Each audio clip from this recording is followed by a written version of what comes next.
Unveiling the mysteries that shroud Netaji Subhas Chandra Bose's life and alleged death is a quest that has captivated the nation for decades. At the forefront of this pursuit stand two remarkable individuals whose unwavering dedication and groundbreaking work have shed new light on the Netaji enigma. Chandrachur Ghose, an author, researcher and commentator on history, economics and the environment, has made significant strides in unraveling the truth.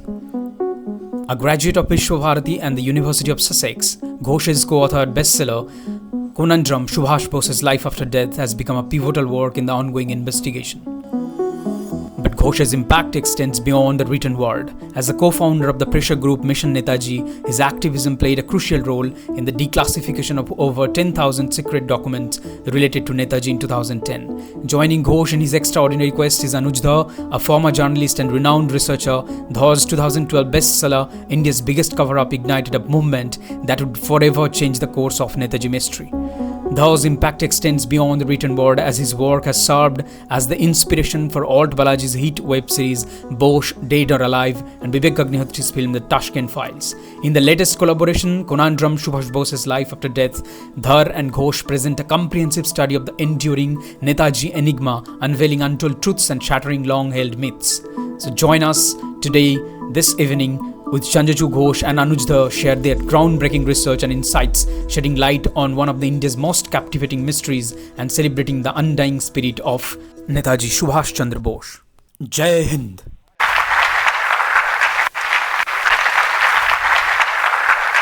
Thank you very much. Thank you.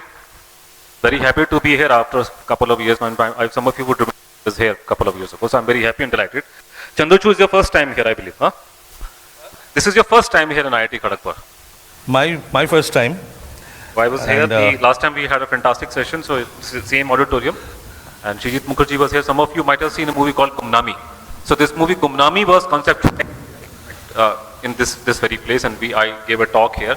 And then Srijit was also here present. We were staying here in the guest house. So we discussed throughout the night and what to show and not to show. And this is how the whole idea shaped up.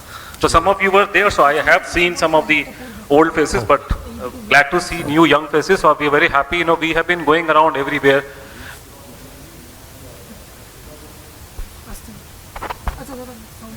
Recently in IIM Bangalore and other places. So what I'm very happy and delighted to tell you that usually, and this is especially the older generation, younger people are taking a lot of interest in it. So I am happy today. We have a mixed crowd, so I was wanting to come close and see because that's according.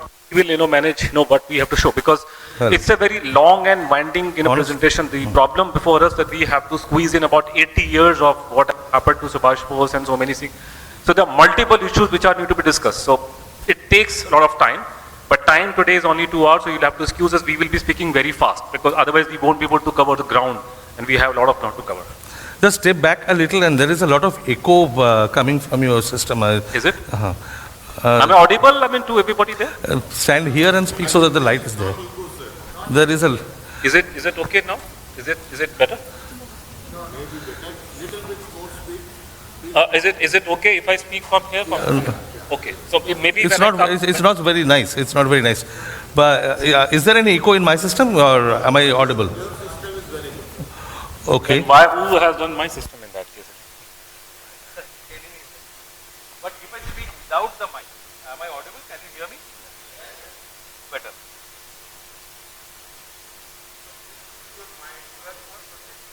No, if you can hear me without the mic, then I think they'll have problem, because you have people in the very not be reachable.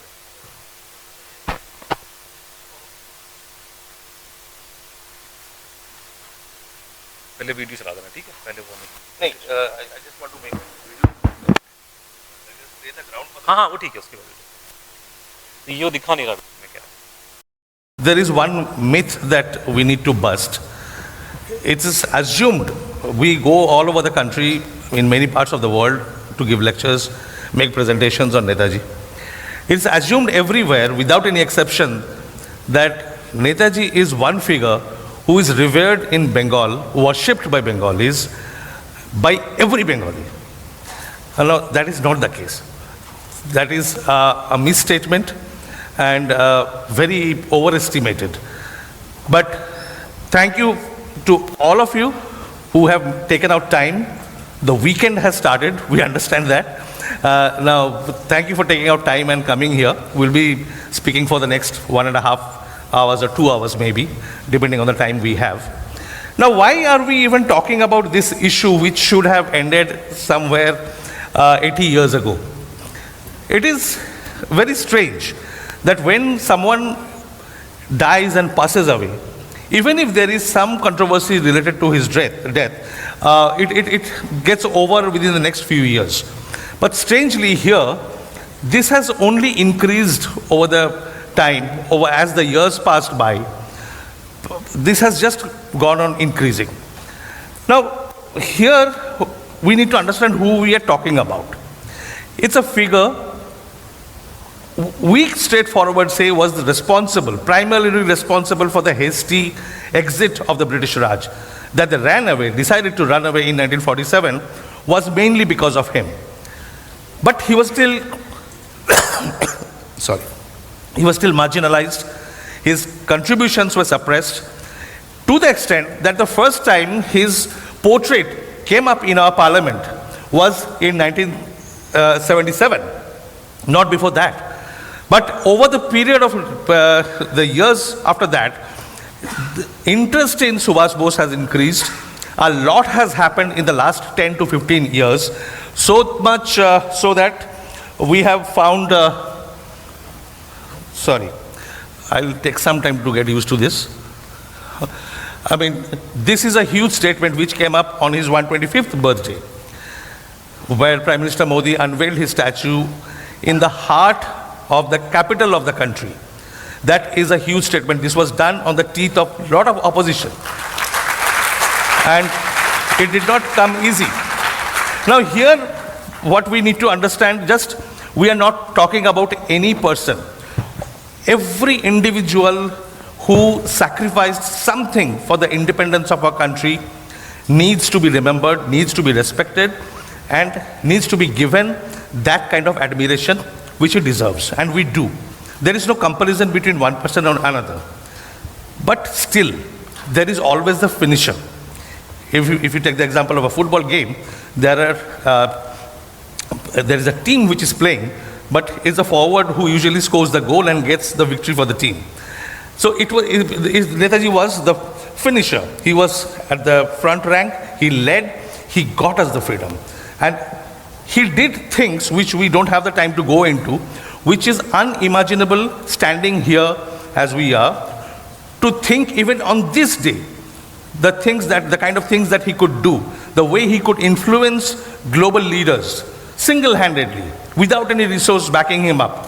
So we will take you through a 3-minute video clip, which is ये basically आपको नेताजी का life and times जो हमको पढ़ाया गया है बचपन में, उसका एक आपकी मेमोरी रिफ्रेश करने के लिए है कि सुभाष बोस क्या थे। जैसे हमको मालूम है कि नेताजी की लाइफ में एक बहुत बड़ा उनकी लाइफ का बहुत बड़ा एक पड़ाव था कि वो कांग्रेस के प्रेसिडेंट बनते हैं, फिर उनको कांग्रेस से निकाल दिया जाता है, फिर वो भारत के बाहर नेशनल इंटरेस्ट, नेशनल सिक्योरिटी जो हमारा नेशनल इंटरेस्ट था, वो जाके हिटलर से जाके मिलते हैं। समहाउ वहाँ पे उनको लगता है कि नहीं, यहाँ पे कहानी मतलब आगे डेवलपमेंट नहीं है, फिर वो साउथ ईस्ट एशिया में आते हैं। तो वो कहानी हमने सुनी बचपन में कि वो सबमरीन से आए थे। अब वो सबमरीन आज की सबमरीन नहीं है, वो कोई इंडिगो की फ्लाइट नहीं थी, बड़ी मुश्किल से निकल के आना, और उसमें से आप खड़े नहीं हो सकते, और जो खाना आप खा रहे हो उसमें डीजल की बदबू आती है। फिर वो सबमरीन टू सबमरीन ट्रांसफ़र आपने सुना होगा, ये हुआ था। समुंदर, आप में से मुझे पता है कि 1-2 हमारे लोग जानते हैं कि समुंदर के बीच में कैसी हालत होती है, ओशन के बीच में, एक डिंगी में बैठ करके वो जाना यहाँ से वहाँ। फिर वो साउथ ईस्ट एशिया में आए और यहाँ पे फटाफट 6 महीने पूरी फौज, पूरी गवर्नमेंट खड़ी करी, लड़ाई लड़ी, हिंदुस्तान के लोगों में लड़ने का जज्बा खत्म हो गया था 1857 के बाद से। अंग्रेज की आंख में आंख डाल के बात नहीं कर सकते, लड़ाई कहाँ से करेंगे उनसे। तो वो एक दुस्साहस जो उन्होंने दिखाया करके, तो थोड़ी सी ये images document, just try to imagine this one person on his own steam goes to 2 continents, raises 2 governments in exile, raises 2 armies, fights the largest world power at that time, and almost enters India, almost defeats them and enters India. It's unimaginable. I mean, time बहुत short है आज, तो हम नहीं बात करेंगे उसके ऊपर. This is a 3-minute clip, which is a song from the movie Gumnami. I'm sure a lot among you have seen the movie. We have added some visuals to it so that it becomes more interesting and easier for you to understand what we are talking about. हमारे राष्ट्र में आएगी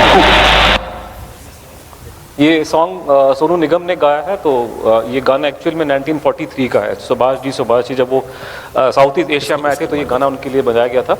और ये गाना थोड़ा सा sadness की टिंज में है क्योंकि ये फिल्म नेताजी की डेथ के ऊपर थी। तो गाना सोनू निगम का है। प्यार, तकलीफें, मुसीबतें, मौत, कोई नहीं कह सकता है जिन लोग इस जंग में शरीक होंगे उनसे कितने लोग निकलेंगे जिंदा होगा। कोई बात नहीं है हम जिंदा रहेंगे या तो मरेंगे, कोई बात नहीं है, आखिर में हमारी कामयाबी होगी। इन्हों तनाज़ा होगा।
सुभाष जान हिंद है, सुभाष शान।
मेरी मौत आज भी एक पहेली बनी हुई है।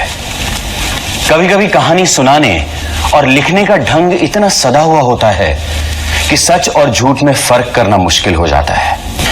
इतिहास के पन्नों में दर्ज मेरी मौत की कहानी कुछ ऐसी ही है।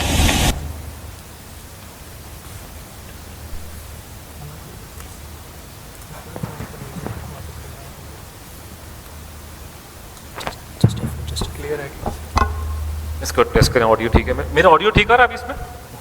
Okay, thank you. Just to give you an idea of the scale of his achievements, when he was doing all this, we tend to think that he was quite old and grown up and all. Just to give you this real sense, he was younger than each one of us standing on the stage when he was doing all that. Subhash was quite young. I mean, compared to like when we tend to think about Netaji's age. I mean, he was a much younger person compared to like we put him in the same bracket as Pandit ji and Sardar Patel. The mic is working or what? Sardar Patel was 22 years older than Subhash Chandra Bose. 22 years. In those days, people used to get married at the age of 40. So this person then disappears all of a sudden. It is said that he died in a plane crash. News comes to India that he died in a plane crash, And most ordinary people, his family members, Congress leaders, they all accept. They are all very saddened, deeply saddened that this has happened. But then things are moving very fast in India. Nobody has time to sit and mull over his passing away. But as time goes over, there are suspicions raised. News start coming from different sources, from different corners of the world, from different people about different possibilities. And these stories keep building on over the next 2-3 decades. Some say that he was killed by the Japanese at the behest of the Britishers. Some say that he was brought back to India to the Red Fort and shot dead there. Some say that he was taken somewhere in the northwest frontier province and killed there. Some say that he escaped to Russia. Some say that he came back to India, and a lot of sightings happened. Somebody sees him in Patna, somebody sees him in Madhya Pradesh, somebody sees him in northeastern frontier province. But anywhere he is seen. So a lot of confusing stories keep building up. Now what we did, our job as researchers, was to look for evidence. And we looked into each of these hypotheses, each of these theories. And if we look at the evidence, there are only 3 plausible scenarios that come out. Out of the 30 or 40 possibilities, hypotheses, stories, call them whatever you want, but there are only 3 plausible possibilities. Plausible in the sense that there is some evidence, claims, there are some factual basis to these claims, and which seem logical. So these are the 3 main possibilities. What happened to him? First one is the official, which the central government still holds as the truth, that he died in a plane crash in 1945, 18th August, at Taihoku, which is now Taiwan. The second one is that he escaped to Russia. That he escaped, some dignitaries, Indian dignitaries, saw him there, including our former president, Sarvapalli Radhakrishnan, the sister of the first prime minister of our country, Vijayalakshmi Pandit. Some of them saw him there, apparently. That was the claim. And then it is added later that he was killed there by Stalin. And as conspiracy theorists like to do, they add new twists, new masala, that it was done at the request of Pandit Nehru. So all these rubbish things keep coming up. And the third, of course, is... But this rubbish was published in Hindustan Times. So this previous slide was from Hindustan Times. So this rubbish about Netaji being killed in Russia. No, rubbish in the sense that it was done at the behest of Nehru. This theory, we cannot, each of the slides that you're seeing here are from standard sources. These are not tabloids and all that. So proper newspapers or court orders or government documents and so forth. This is, the previous slide was also from the Hindustan Times. So and people are at the very, even General G.D. Bakshi and Subramanian Swamis and the others, they openly talk about Netaji being killed in Russia at the behest of Pandit Nehru. So God forbid this should be true, but this is how the things have been discussed publicly. Now the good thing about these 3 possibilities is that they are mutually exclusive. Only one of them can be true. 1 or 2 of them cannot be true. 2 or 3 all of them cannot be true. They are mutually exclusive. If he died in Taiwan, that's where the story ends. Then the question of his going to Russia does not arise. His question of coming back to India does not arise. But if he went to Russia and he was killed, then the plane crash story is false, and his coming back to India is also false. But God forbid, if he really came back to India, then the other 2 are false. Those cannot be true. So how do we know which one? Which one of these is true? Which one of these is actually the actual truth? Here we have to depend on a few things. We have to remember a few things. Because we as Indians are very emotional about issues that we like to talk about, and their emotions overtake rationality. Emotions overtake facts. So here it is very, very important. I will just quickly go through. We'll have to go into the case actually. So not much time for lecture. 3 things that you need to remember is evidence, belief, and assumptions. They always get mixed, but we have to keep them separate. We cannot let these things get mixed. Evidence is not belief or assumption. Evidence is very, very different. It's completely separate. So, for example, Netaji, when we say that Netaji came back to India and lived here for 30 years, people tend to say that he was not a coward. He wouldn't be living like that. He wouldn't be living a life like that, hiding somewhere. Well, the first part is a factual statement that, of course, he was not a coward. The second part is your assumption. It is not a statement of fact. We have to establish whether he was living or not living. So don't join the two and make it look like a factual statement. It is not a factual statement. So people often tend to mix fact and assumption. So this is what it is. I like to give this example always. When we say that he came back to India and people say that, oh no, it's just not possible. How can a man like him live like that? He would have come out, he would have taken charge of the country and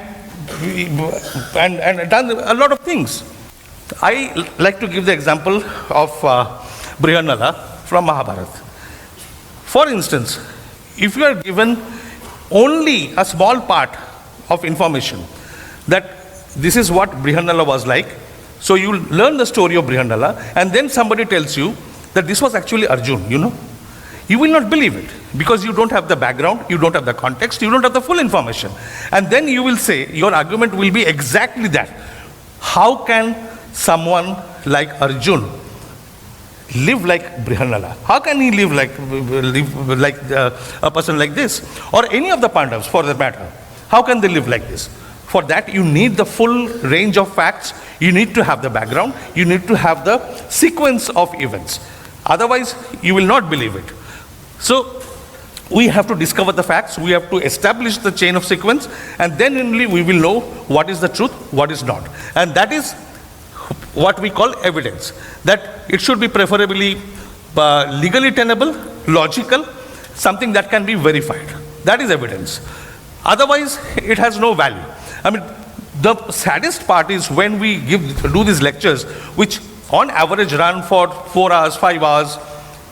People listen to us, we have written books, they read, and then after that there are people still who come up and say, I don't believe. I don't feel like believing.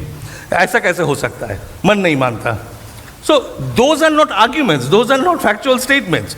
If what you believe, what I believe, doesn't matter, doesn't count. And it is different from evidence.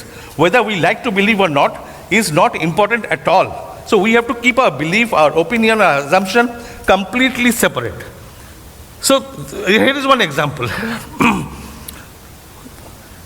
Beliefs don't matter when it comes from people like you and me. But there are certain classes of people where beliefs do matter. Mahatma Gandhi is one such example. So when he says that I don't believe that Subhas is dead, he is not speaking of an uneducated, uninformed belief only. He has got some information from somewhere. And the most recent example, parallel, is that of 2004, after 2004 elections, when the UPA government was formed, Congress wanted Sonia Gandhi to become the Prime Minister. But she did not want to become the Prime Minister, and she cited that she did not, what we in normal Hindi say, antaratma ki pukar jo bolte hain, आवाज जो बोलते हैं. So she did not get that feeling from inside. And her inner call was that she should not take the chair of the Prime Minister. More often than not, when such people at such high places use phrases like that, it is based on intelligence reports, what the intelligence department tell them. So if Mahatma Gandhi is saying that Subhas is alive, then he has been informed. And we get enough evidence that he was informed. Because after he said that, we find one of his secretaries, Khurshid Nauraji, who was the granddaughter of Dadabhai Nauraji, writing to his biographer, Gandhi's most famous biographer, Louis Fisher, that Bapu believes if Subhas now comes at the head of a Russian army, he will not be able to reason either with the National Congress leaders or with the country. So there is the fact there that Bapu believes that Subhas might come at the head of a Russian army. Why does Bapu believe that? All of a sudden, where does Russia come from? So he has got some information. That is what his belief is based on. So often we are accused of defaming Netaji, and that's by some members of the Bose family. Now this is an opinion of people whose opinion or belief or whatever doesn't count. This is just an accusation against us that you are defaming Netaji. Okay, well, establish it if you can. This is just your opinion, and this is opinion against another fact. This is a fact where when the second commission of inquiry was going on, the G.D. Khosla Commission of 1970 to 1974, the lawyer of the Bose family stood there in front of the judge and on behalf of the family claimed that Netaji was alive and he was not coming out because he had been designated a war criminal. So this is 1970s, and from the family, on behalf of the family, it is being claimed that Netaji was alive in the 1970s. They were aware of it, and they also knew that he had been branded a war criminal. And that was the reason why he was not coming out.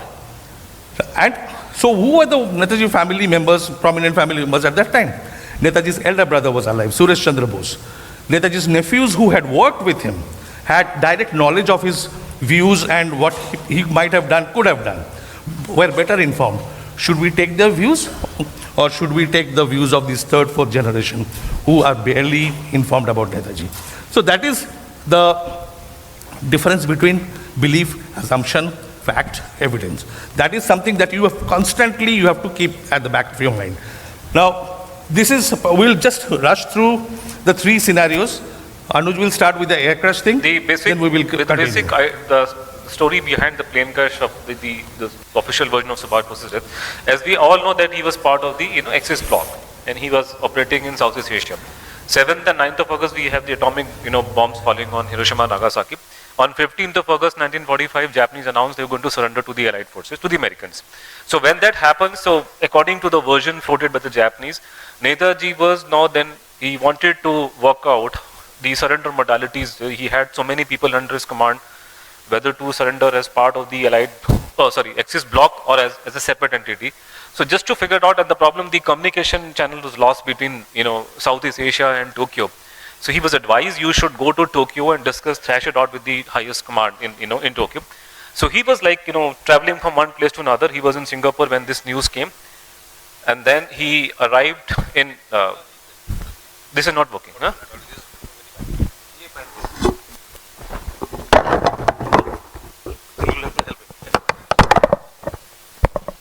So he was in Southeast Asia, and this picture, and then he was in Singapore, then he had some people with him, both Japanese and Indians, and they traveled to Bangkok on 16th of August 1945. On 17th August morning, he arrived in the present-day Ho Chi Minh City, which was Saigon back in the day. So this picture of Netaji, the last picture of his, was taken in Saigon when he arrived on 17th August morning. He was traveling by his own plane, and he had, as I said, that couple of people. So the Japanese, General Isoda, who was a main liaison person between him and the Japanese government. And there were a couple of Indians like Habibur Rahman, his ADC, Pritam Singh, Abid Hassan, Gulzara. So Pritam Singh died in 2010. So most of them died in 1990s or so, not more, I believe. So when he arrived here, he was told, look, you cannot travel and you cannot take your party, and you will probably have to go alone to Tokyo from here. And we'll make an arrangement. You cannot carry on this plane of yours. So we have some arrangement. There's a bomber which is flying towards that part of the world. So we will be, and some Japanese officers are there. One Lieutenant General Shida is there, and some others. So we can accommodate Subhash Bose, and they will drop him in Tokyo. He, of course, came back. So these accounts are available because these people were eventually interrogated, and they were living for many, many years. So they recalled these accounts again, over and again. And he said, look, Subhash Bose comes to his people and says, look, they're asking me to go alone. Pritam Singh says, no, don't go alone, at least take one of us with you. So, okay, I'm taking Habib with me. Habib was Subhash Chandra Bose's ADC, and he was the one. So on the 17th August, 17th August evening, they left Saigon, which you may say is not in dispute.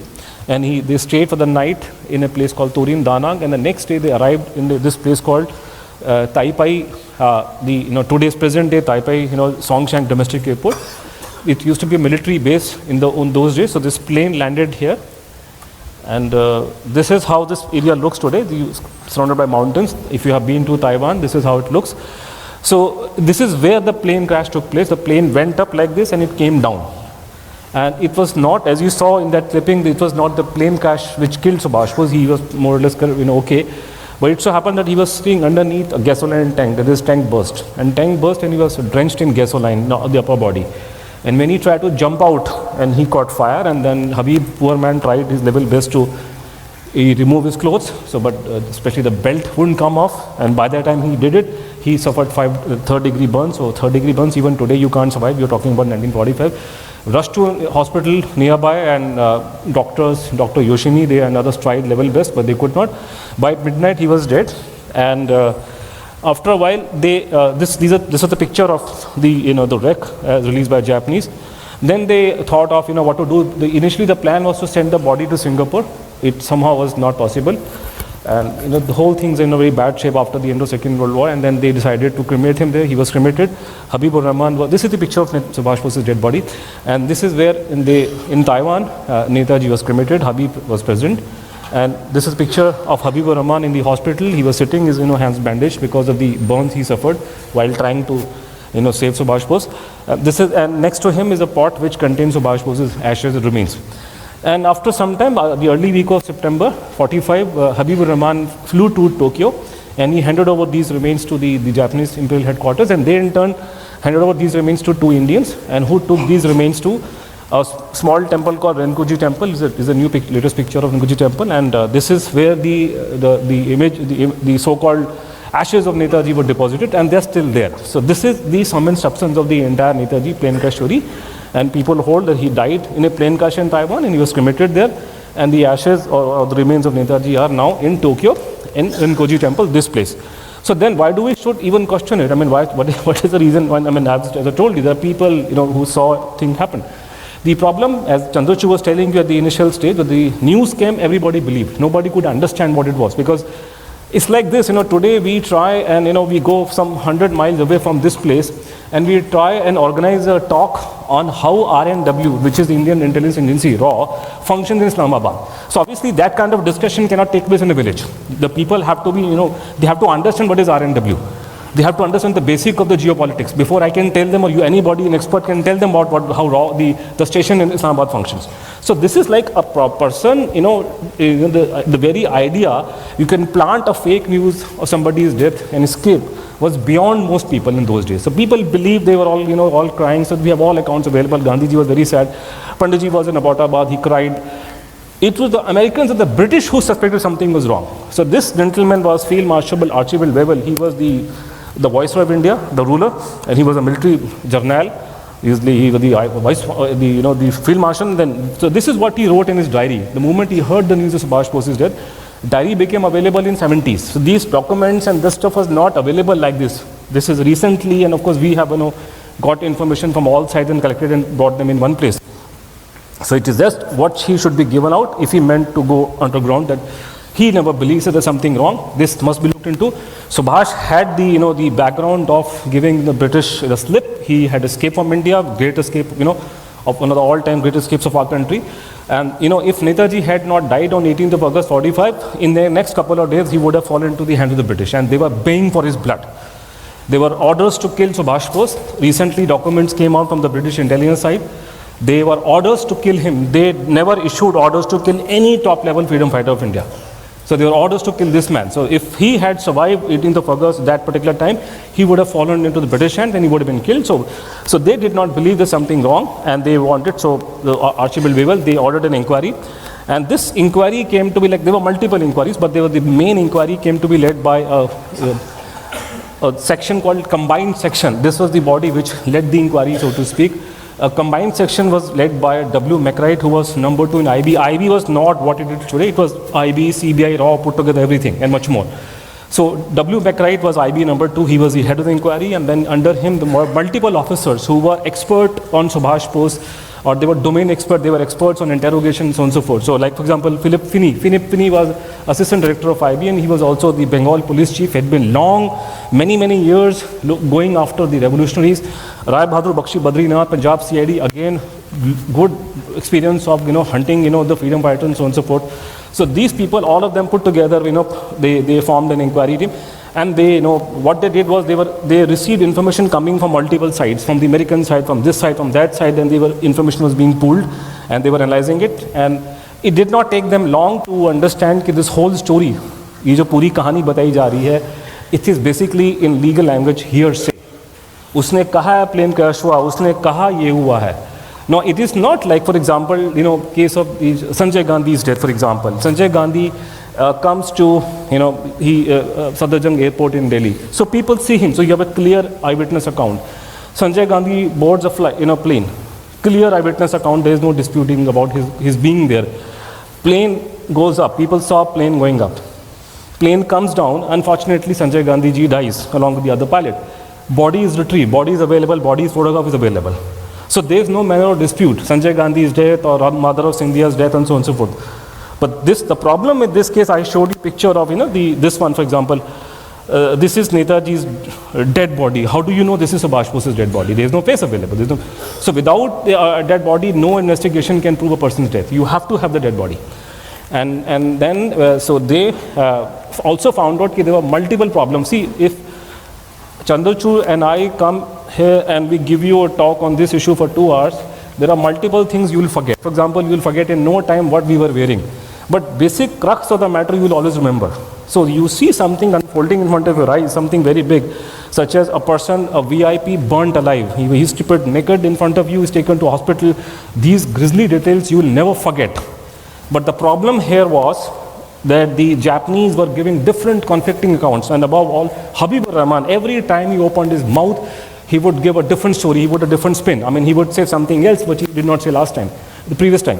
So this is how they had a problem, and then, for example, this is one of the reports of Habibur Rahman. It's talking about disbelief. So the British did not actually believe that he was being truthful. So there are reports available. Historians have not bothered to check these reports. They are just making statement here and there, but they have not gone and seen. There are records available, and we have gone in fairly details. It's very long and winding. This is Habibur Rahman's picture. And then what the Americans, the British did, the British intelligence, once they somehow, came to conclusion that this is not adding up, there's something wrong with this entire case, they asked the Americans about it. Look, what do you think? Because it was the Americans who captured the Japanese mainland and Taiwan after the end of the Second World War. So it was the American US Army which had captured Taiwan. It was the American Army, US Army, which arrested Habibur Rahman. Habibur Rahman was first interrogated by the US Army. So first inquiry into Subhash Bose's death was done by the American US Army. So the British intelligence asked them this thing, that you tell us, what do you think? So this is the answer which came in year 19, this is June 2046, about a year after Subhash Bose's death. Imagine, such a report is available about Mother of Scindia's, almost a year after Scindia's death. What would be the repercussion in this country? This is coming from the American Department of Defense of today, Pentagon, and then it's saying that a search of the files in the intelligence division reveals that there is no direct evidence that Subhash Bose was killed in a plane crash. Now, the reason number one for you, if somebody tells you that Subhash Chandra Bose died in a plane crash in Taiwan, this is the reason number one, that the Americans, who were the first to do an inquiry, who had no axe to grind, they were very clear in assessment that there was no direct evidence. The entire story was based on statement by Japanese. So it's not like Mother of India's death. It is not like Sanjay Gandhi's death, where evidence is clear. But here the whole thing is based on the no direct evidence. We skip to 1962. Our Prime Minister Nehru was forced. Pandit Nehru was a lawyer. Pandit Nehru was a Prime Minister. He had access to highest level of intelligence report, whatnot. He was again forced, and he had to come out with this answer. And this becomes your reason number two to dispute the plane crash story. And this is here, it's in his own words. I cannot send you any precise and direct proof. So he's also admitting there is no precise and direct proof of Subhash Bose's death. It has been claimed, as the Americans had said. And Panditji was not aware what Americans had found, by the way. He might have known, but then not this particular report, because the previous report became public only in 1990s. It was a secret document. Then we come to our own time.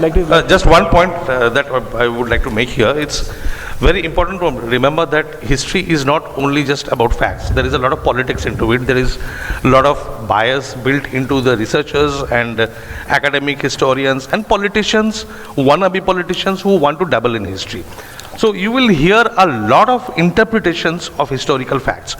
All these documents that you are seeing here were not available in public domain just about 15 odd years ago. It is because of us that they are now in public domain. They were all secret, top secret. They were locked up in government cupboards.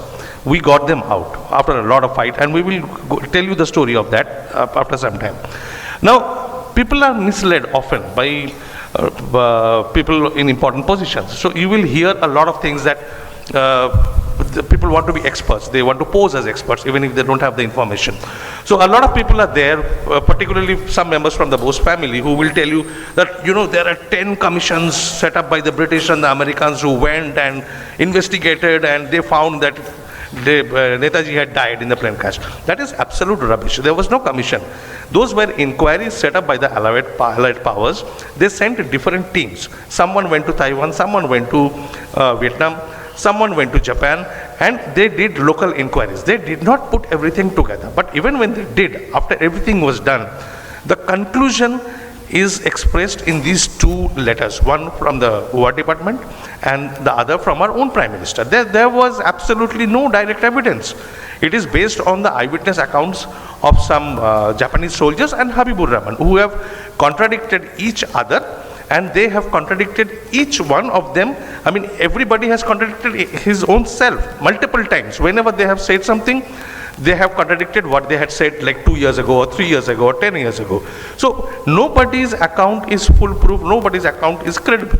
So in that scenario, there is absolutely no evidence that the plane crash took place and Netaji died in that. We will come to it, how the trail of documents was looked into by Justice Mukherjee Commission. This is, then the reason number third is the same. This comes very closer. That like 1997ish, India observed the 100th year of Subhash Bose's birth and 50th year of India's independence. So likewise, there were discussion talks back in that time. You know, people would, some of you would recall the people who were talking about Netaji and so on and so forth. Now then the people who believed in the supported the plane crash theory, they began saying, look, enough time has gone by. There's a mystery about Subhash Bose's death. You know, 50 years gone by, nobody cares now. Even if he was alive, he must have died by now. And let's not keep his remains in Japan, you know, foreign country. They should be brought to India, and you know, some memorial should be raised. So this demand was made that, you know, you should have Netaji's remains back from India, from Japan. And when this demand was made, the then Raksha Mantri Mulayam Singh Yadav ji unwittingly made a statement somewhere that, you know, I would bring these remains to India. So moment that said, somebody went and filed a case in Calcutta High Court that without making sure whose ashes remains these are, you cannot bring them to India just like that. Now keep in mind, because I have to say, because, you know, the problem people have this, like Chandrachur mentioned, there's an assumption that, you know, because Calcutta High Court, probably because of Bengali sentiments or, you know, Bengali judge, no, there was no Bengali judge. The Chief Justice was, as you know, there's a protocol. The Chief Justice of the state high courts are from different state. Prabha Shankar Mishra ji was from UP. So there's no inside that sense Bengali connection here. It is purely he went by logic and fact. I spoke to him, he's dead, but let's talk about what he wrote in his order. Prabha Shankar Mishra ji, what he did was he asked the government of India's lawyer, tell me what do you think. So he put, and this becomes your reason number 3 to dispute the plane crash theory. Now the thing is a long story, but cut short. Whenever the government of India is cornered in a court of law or a commission, they will speak, you know, they will sing a different tune. Otherwise, you know, they will say something else. So here what happened, the government lawyer had no option but to admit there is a story of plane crash. I am quoting from the plane, you know, the court order. There's a story about the plane crash. It is riddled with contradictions and, you know, the problems in this whole story. So the judge ordered that you yourself admit there are contradictions, there are loopholes in the entire, and the eyewitness account is sketchy and not matching with each other, so that you must have a new inquiry done. Luckily, there is this is like a subtext to it. The whole thing, you know, when this the court order was, you know, there, Devi Gowda was the Prime Minister. So for strange reason, each time we have a non-Congress government in our country, there is some movement forward in Subhash Bose's case. You know, whether it's VP Singh or Morarji Bhai and Modi government. But whenever is Congress government, it goes back to square one. So this was the government of, you know, luckily the Devi Gowda government. So the lawyer probably did not tell a lie. And then afterwards, when the court order was passed, so Atal Bihari Vajpayee had taken over as Prime Minister. And Atal Bihari Vajpayee could not have dodged this case. There was an instance of government dodging it under Rajiv Gandhi. There was something same, like there was a similar order by the Rajasthan High Court in 86, which the government of the day ignored completely. But this time it was difficult. Vajpayee had been talking about Netaji for quite some time, from the 60s, so he probably could not have behaved the way the Congress behaved. So they had a discussion, and this matter of Netaji's death has been under the remit of Home Ministry. So the Advani ji and then Home Secretary BP Singh and Soli Sorab ji and others, they all sat, and the consensus emerged, so to speak, that there will be a new commission of inquiry. So there was a new commission of inquiry set up in our time. So this again becomes the reason number 3, that the government itself told the court there are many contradictions and problem areas in the plain Kashmiri. And Justice Mukherjee was a former Supreme Court judge, and he did an inquiry in a very dispassionate way, objective way, and he came to and when he was doing the inquiry, so before the commission there are different counsels, there are different lawyers representing different party. So the Government of India lawyer before Mukherjee commission insisted there was no plain cash. Unless you think it is done, when BJP is in power. Well, the argument session before Mukherjee commission happened in February 2005, and for about 6 months earlier, Manmohan Singh ji had taken over as country's prime minister. So the government lawyer could not dodge even the commission because the judge was very keen. So argument session, the government took a stand, the government lawyer took a stand that the plain caste theory is not adding up, this is probably not correct. And Justice Mukherjee came to the same conclusion, that the men may lie but circumstances do not. The entire circumstances in everything else is very clear, the man did not die. And this fake story of Netaji's death was planted because at the end of Second World War, Subhash was advised that if he were to be captured by the British, he would be killed on the spot. The only way for him and for the country, because he had to survive, because the freedom struggle had to go on and on. There was no freedom struggle happening after the Quit India movement was complete washout. There was nothing happening. So you need to continue fight. So these are all records from here and there. And then so Subhash had different areas which you could try. So there were options like having some kind of arrangement when Mao Tse-tung didn't work out, with Ho Chi Minh Vietnam, kind of a guerrilla warfare didn't work out. And then of course probably the best option for him was to go to Russia. Russia had helped him even earlier. So probably Russia could give him shelter of the Second World War. So Mukherjee Commission came to a conclusion that Netaji went towards Russia, but whether he landed there or not, I cannot tell you, but plain cash story is not true. And he flew towards Russia. And because Mukherjee, again, was not given access to the intelligence records in Russia, as we will talk later, he could not prove his presence in Russia. And then in the course of the whole story, again, reason number 4 or 5, why you should not believe in the plain cash story.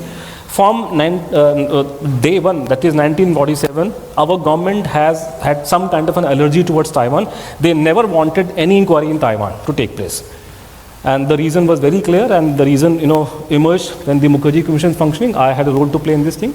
And the Taiwanese government conveyed to me there was no plain cash for the entire month, and which Mukherjee Commission got confirmed. So this become also a reason, that the plain cash story is not good, because even Taiwanese are saying so today, that according to their understanding and whatever little they know, they don't support the plain cash story. Then there was another question, which got my fancy when I became active in 2000 so. That why should we not go do a DNA test? Why wasting our time in talking about things here and there? This is not a matter for historians. This is a matter for the scientific people, the researchers, the doctors, maybe DNA experts should be brought in the picture, and we should test those remains in Japan for DNA profiling and then sort this matter out. Now, first thing you must understand, the very tricky thing here, the remains of Netaji are in our custody now, in a sense that in 1952 the Indian the mission in Japan took their control, and we entrusted the control to the Japanese priest who has the physical possession, but the custody is with the Indian government. Our embassy is in full in charge, and we have been secretly paying the temple priest money to keep it, which was also kept top secret throughout. Now the files are out. And so this, which is to say that if you want a DNA test done, it will happen tomorrow morning. There's nothing stopping our government. This is nothing to do with Japan now. Just because they are lying in Japan, no. If they are in the temple, whose priest, now his priest is, I think his son-in-law is there, they get a lot of money from government of India, so he will hand over anywhere, whenever you want him to. So Japan government has nothing to do with Subhash Bose. They have basically washed their hands off the entire thing long ago. So Justice Mukherjee went there, he had this thing open, and somehow there were some delays, he wanted to take a look himself, but anyhow, Justice Mukherjee had the casket open, photographed, and these pictures were distributed among top DNA experts in India, America. Lalji Singh's name you might have heard, CCMB Hyderabad, and Alex Jeffries in the UK, he was a pioneering DNA expert, some of you might know better than me. And Terry Milton in America, and she was given. So almost all of them said, "Ki look, there's no chance of DNA because these are burnt human remains. So you can do a DNA testing on something which is very old, ancient, can be done. But these are burnt. There's no chance of any DNA having survived there." But Terry Milton was of the opinion, "Ki look, I can try and give it a shot. I am not sure, but she was willing. I can try and give it a shot, provided you do she said, I can try and do a mitochondrial DNA test. And the mitochondrial, I am given to understand, is something from the mother's line, So Mukherjee Commission did have samples from Netaji's sister's side. One daughter and one son of Netaji's sister, given blood samples. I think he was police commissioner of Bengal, Calcutta police commissioner. He had given his blood sample. Nirupam Som and his cousin, they both had given samples. So they are from Netaji's sister's side. So 12-13 log family mein the unke. So and तो वहाँ से तो mitochondrial could be tried. That probably was the best technology in 2002-03. And तो उन्होंने ये बोला कि I can do it, try. I am not very sure something happened, but as a free condition, you will do a forensic, the anthropological evaluation of these remains. And some anthropologists should take a look at these, bones and find out. Now, an expert anthropology will tell you 100 things. Even lay person we could make out very clearly. Whether these are human remains, they are definitely human remains. But actually what you have essentially there, parts of lower and upper jaw bones and chunks of skull bone, there's cranium, this part is there. And for example, I have heard from somebody, I am not an expert, but somebody expert told me that in the case of male, even if male is shorter in height, the cranium is thicker. So you can find out multiple, you can look and whether the guy is Indian or Chinese or American, whatnot. So there are thousands of things you can do, figure out looking at the remains and study them. So all we required was anthropological test so that we could probably have an idea what these remains are. It was essential because Mukherjee had by this time established and found out that the body of a Japanese soldier whose name was Ichiro Ukuro was used as part of the escape plan, and that is why the picture of the soldier was not taken. So there is a clear paper trail and eyewitness account supporting the view that the body of Ichiro Ukuro was used as body of Netaji as part of the escape plan. So these are Ichiro Ukuro's remains, these are not Netaji's remains. All the same, so if you put the question to us, why there is no DNA test on Netaji's remains, the answer is that after Justice Mukherjee conveyed this thing to our government clamped up. They did not give a proper answer. So the test could not take place. Now, this is one of the documents, from the files released by the government, Modi government, which because of our efforts. So this, in a sense, answers why the government is not willing to do a DNA test on Subhash Bose's remains. It reads here, moreover, slight change in the result may create a hue and cry. If the result is in positive, then the entire issue will be resolved. In case the result comes in negative, as to the DNA result does not tally with the biological samples connected with relatives, one can imagine the reaction of the nation. He said, we are willing to give it a shot. But if it is matches, fine. लेकिन अगर match नहीं किया तो मारे जाएंगे. This is what it means in Hindi. They are afraid. Despite making tall claims about Netaji's remains lying in Japan, we cannot bring them to India because people in Bengal will be angry, which is complete nonsense. Nobody is bothered about Subhash Bose in Bengal, except for 5-6% people. So they could not. So this is why the DNA test, has not taken place, because the government of India is not sure, and it might go against the official version. And if you look at the language of the letter, it's written by an IAS officer who is not an novice. He is from the PMO ka officer hai. So just read the line carefully. It says, thorough consideration whether it would be permissible to allow DNA testing after a lapse of 58 years.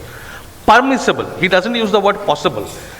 An IAS officer knows the difference between permissible and possible.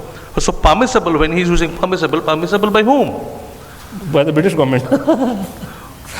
So there, if you look at the records carefully, thoroughly, which academic historians don't like to do, the entire story gives away. It doesn't take more than a day to understand what the game is going on here. And before Anuj goes to the next slide, which we will explain this slide in more detail, what is the game here. I'll just take 1 minute to summarize the Justice Mukherjee Commission's approach, why it was so emphatic. Basically, when there was a lot of contradiction between the so-called eyewitness accounts, and even amongst themselves, their own various statements, it was understood that those statements cannot be relied upon. So he used the principle, men might lie, but circumstances do not. So if something has happened, if an event has taken place, there will be evidence around. Even if those who claim to be witnesses are lying or giving misleading statements, there will be circumstantial evidence. So he looked for a paper trail. Now, why did he look for a paper trail? Because the doctors who apparently treated Netaji after the plane crash, there were 2 doctors who gave statements at different points of time, and both of them claimed to have issued a death certificate. And both of them at different points of time claimed that they had issued the death certificate in the name of Chandra Bose. Now, body can be cremated only after showing the death certificate at the crematorium. And when the body is cremated, the cremation certificate will have the same name as on the death certificate. So there, both death certificate and cremation certificate should have Chandra Bose. They didn't have. So, and he called for all the cremation permit records for a week or 10 days, and the Taiwanese government sent them for 3 weeks or 4 weeks. All records, he went through there was no trace of Chandra Bose anywhere. And also of the other Japanese who supposedly died in that plane crash. They were also not there. So none of them were there. And the strange thing was, the plane which was supposed to have landed and crashed in Taihoku, there were passengers some of them were going to Tokyo and some of them were going to Manchuria. It was seen that all those who were going to Manchuria were dead and gone. Nothing was available. Only those who were going to Tokyo survived the crash. So that is a very strange coincidence. So the paper trail that Justice Mukherjee followed clearly established that absolutely no question of a plane crash and death in a plane crash. In fact, मुझे याद आ रहा है कि एक record इसमें कोई intelligence में था, कहाँ पे था, कि वो नेताजी के ऑर्डरली का इंटरोगेशन हुआ था. उसने ये बोला कि ऑर्डरली का था कहाँ था, लेकिन एक रिकॉर्ड था कि वो गर्म कपड़ा उन्होंने पैक कर रहे थे. तो अगर Netaji was going to Tokyo in the month of अभी अगर इसमें इतनी ठंड नहीं होती, इसका मतलब वो बहुत ठंडी जगह पे जा रहे थे कहीं पे. तो ठंडी जगह कौन सी हो सकती है, वो सोचने वाली बात है. अब ये इतनी शर्म की बात है कि ये आपका डीएनए टेस्ट हमारे देश में बहुत सारे केसेस हैं. इनफैक्ट अभी आधे घंटे पहले एक डीएनए को लेकर ऑर्डर आया हमारे केस में, अभी पंजाब हाई कोर्ट से. अभी आधे घंटे पहले की ब्रेकिंग न्यूज़ है. This different story. But the thing is कि हमारी कंट्री में कोई भी ऐरा गहरा नथु खैरा के कुछ हो जाए तो उस पर डीएनए रिपोर्ट निकलती हैं, टेस्टिंग होती है, पैसा पानी की तरह बहा जाता है. लेकिन नेताजी के बारे में ये 50 साल से हमको कहानियाँ सुना रहे हैं कि साहब पैसा खर्च होगा, क्या फ़ायदा, की होबे, बंगला में कहते हैं की होबे, छोड़ो, जो चला गया चला, इस तरह की बातें ना. और फाइलों में लिखा हुआ है कि पैसा वेस्ट होगा. आपको बड़ी टेंशन है पैसे के लेकर के. आप आइए, मैं आपको दिल्ली में दिखाता हूँ पैसा कैसे पानी की तरह बहा जाता है औरों के लोगों के ऊपर. तो पैसे की बातें करते हैं, फिर कहते हैं क्या होगा, छोड़ो, जो पुरानी बात है आगे की बात करो. नहीं, ऐसे नहीं होता. कोई भी आदमी बेचारा मर जाए, गायब हो जाए, उसके पे इंक्वायरी होती है, पूरी डिटेल स्टोरीज़ हैं. पता नहीं अमेरिकन अभी भी वियतनाम सेकेंड वर्ल्ड वॉर के जो उनके बेचारे मरे हुए थे उनको अभी भी जाकर ढूंढते हैं. हम उनकी हेल्प करते हैं. अमेरिकन को हमने हेल्प करी जा करके उनकी डेड बॉडीज़ निकालने में 80 साल के बाद में. जैसे आपको याद होगा, एक भमरी देवी मर्डर केस हुआ था राजस्थान के अंदर. तो वहाँ प्रॉब्लम होती कि भमरी देवी की डेड बॉडी अवेलेबल नहीं थी. अब बॉडी अवेलेबल नहीं है, मार मूर के उसने जंगल में कहीं जाके कहाँ पे उसने गाड़ दिया. कैसे अप्रूव करोगे, वो पहले डेथ प्रूव कर रही है. तो सीबीआई ने केस कैसे क्रैक किया कि उन्होंने जाकर के वो ढूंढा, रिसर्च करी, पूरा इंक्वायरी करी. पैसा लगता है, फ्री में तो इंक्वायरी आपको लगाने पड़ेंगे, सीबीआई के लोग उसके अंदर पुलिस लगानी पड़ेगी. उन्होंने जाकर के ढूंढ के निकाला और जाकर के उन्होंने अमेरिकन एफबीआई लैब में जाके उसको भेजा. और वहाँ से अमेरिकन एफबीआई से रिपोर्ट आई कि ये जो रिमेन्स हैं ये भमरी देवी के हैं. And this is how the case was cracked. So आप हर चीज़ के लिए, किसी भी अरे गहरे के लिए, तब ये आर्गूमेंट नहीं आते कि क्या होगा करके. जस्टिस होगा यार उनका. आपके मेरे लिए सुभाष चंद्र बोस एक हिस्टोरिकल करेक्टर है. उनकी फैमिली में तो किसी का चाचा था, मामा है, किसी का मामा है, किसी का वो है. उनको तो बेचारों को तकलीफ हुई है.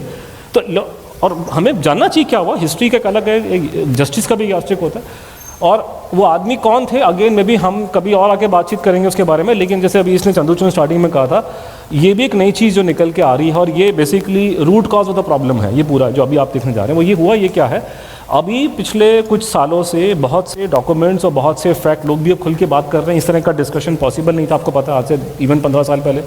आपको बोलने की आज़ादी नहीं थी।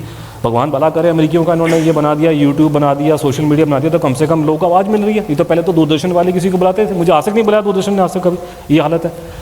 तो वहाँ पे ये कि एक कम से कम खुला बोलने की लोगों में एक एनवायरनमेंट चेंज हो गया। You can talk freely, this is a much more freer world than it was 20 years earlier, forget what 30 years तो पहले तो हालत ही क्या थी देश की।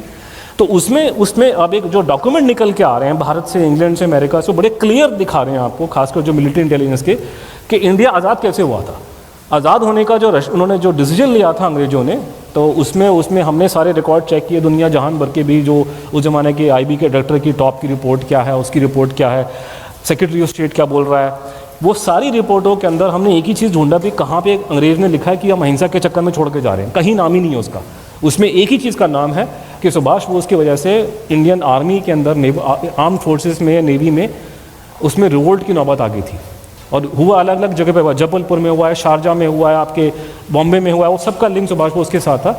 उसकी वजह से, और कि इंडियन आर्मी जिसकी वजह से ये पूरे देश में कंट्रोल करते थे, पूरा एम्पायर पूरे चलाते थे, वो आर्मी उनके खिलाफ हो गई। This was the reason the British left this country. Now forget, मुझे छोड़िए, मुझे गोली मारिए।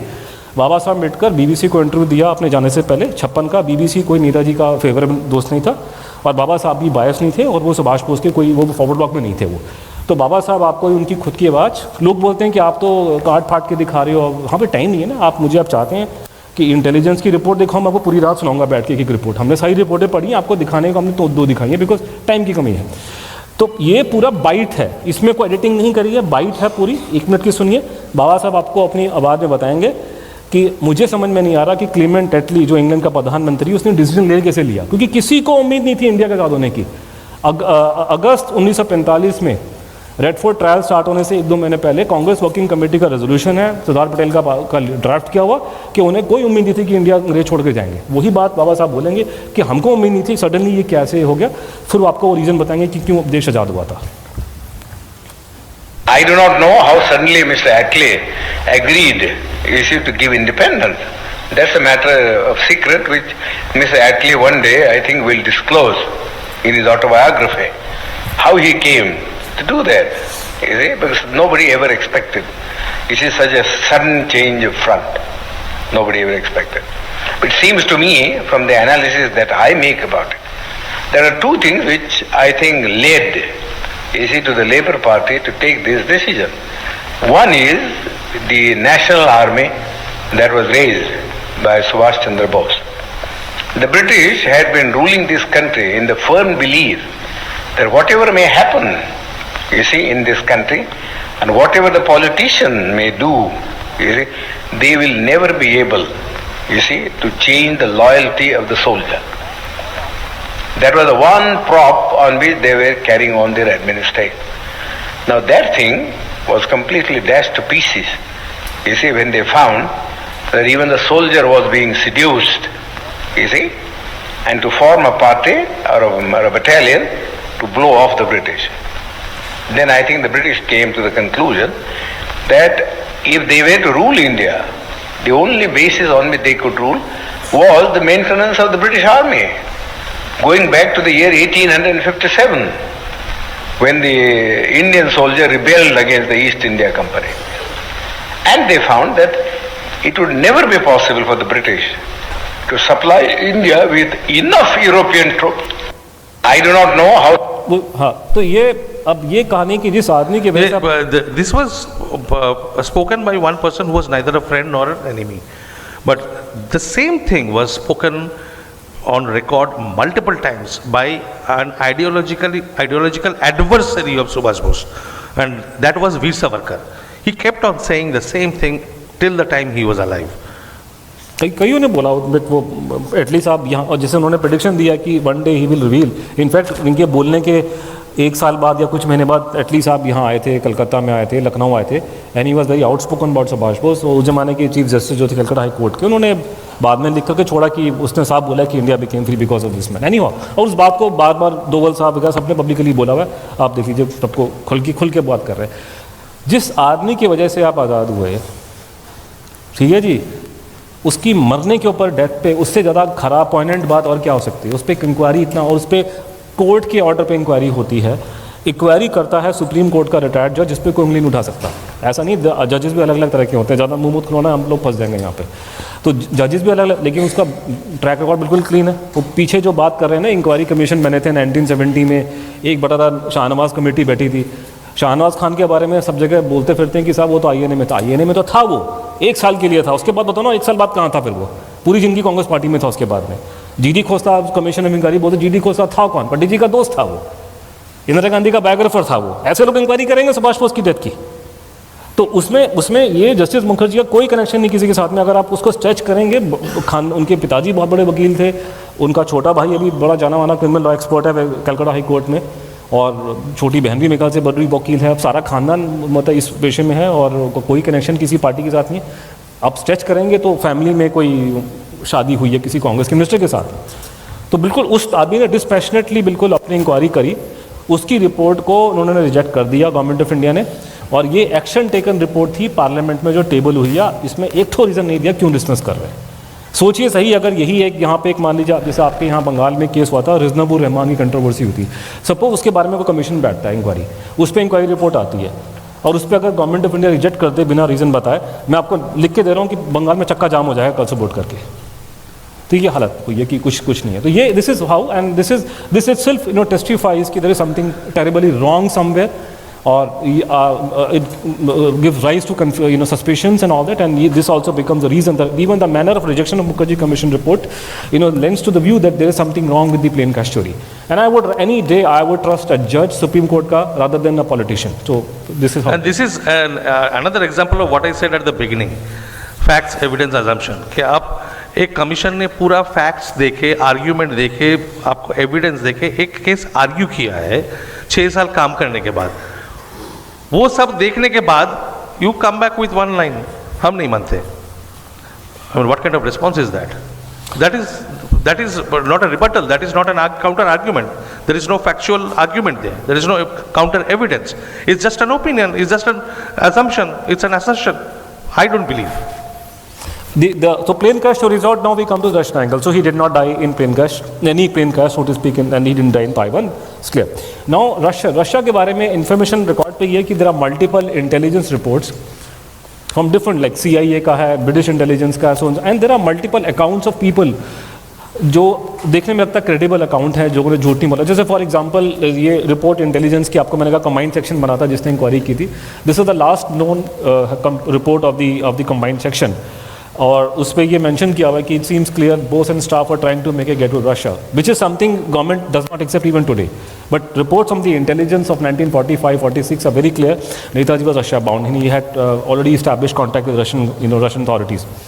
And it says very clearly the people who were with him last, Habibur Rahman, Pritam Singh, Gulzara, Hassan and all been examined and appear to have read. Yes, Pritam Singh ने खुल्लम खुल्ला Mukherjee commission को बोला कि हमने झूठ कहा था, नेताजी रूस जा रहे थे, हमारी पूरी उनकी प्लानिंग थी, that's what he told me. And each one of them, nobody believed in the Habibur Rahman is a specific case because he was giving a story of which he was supposed to give, so he stuck to that gun, and there was a extraordinary situation that he had to go to Pakistan, so the poor man could not say much, and this is a long story about his being.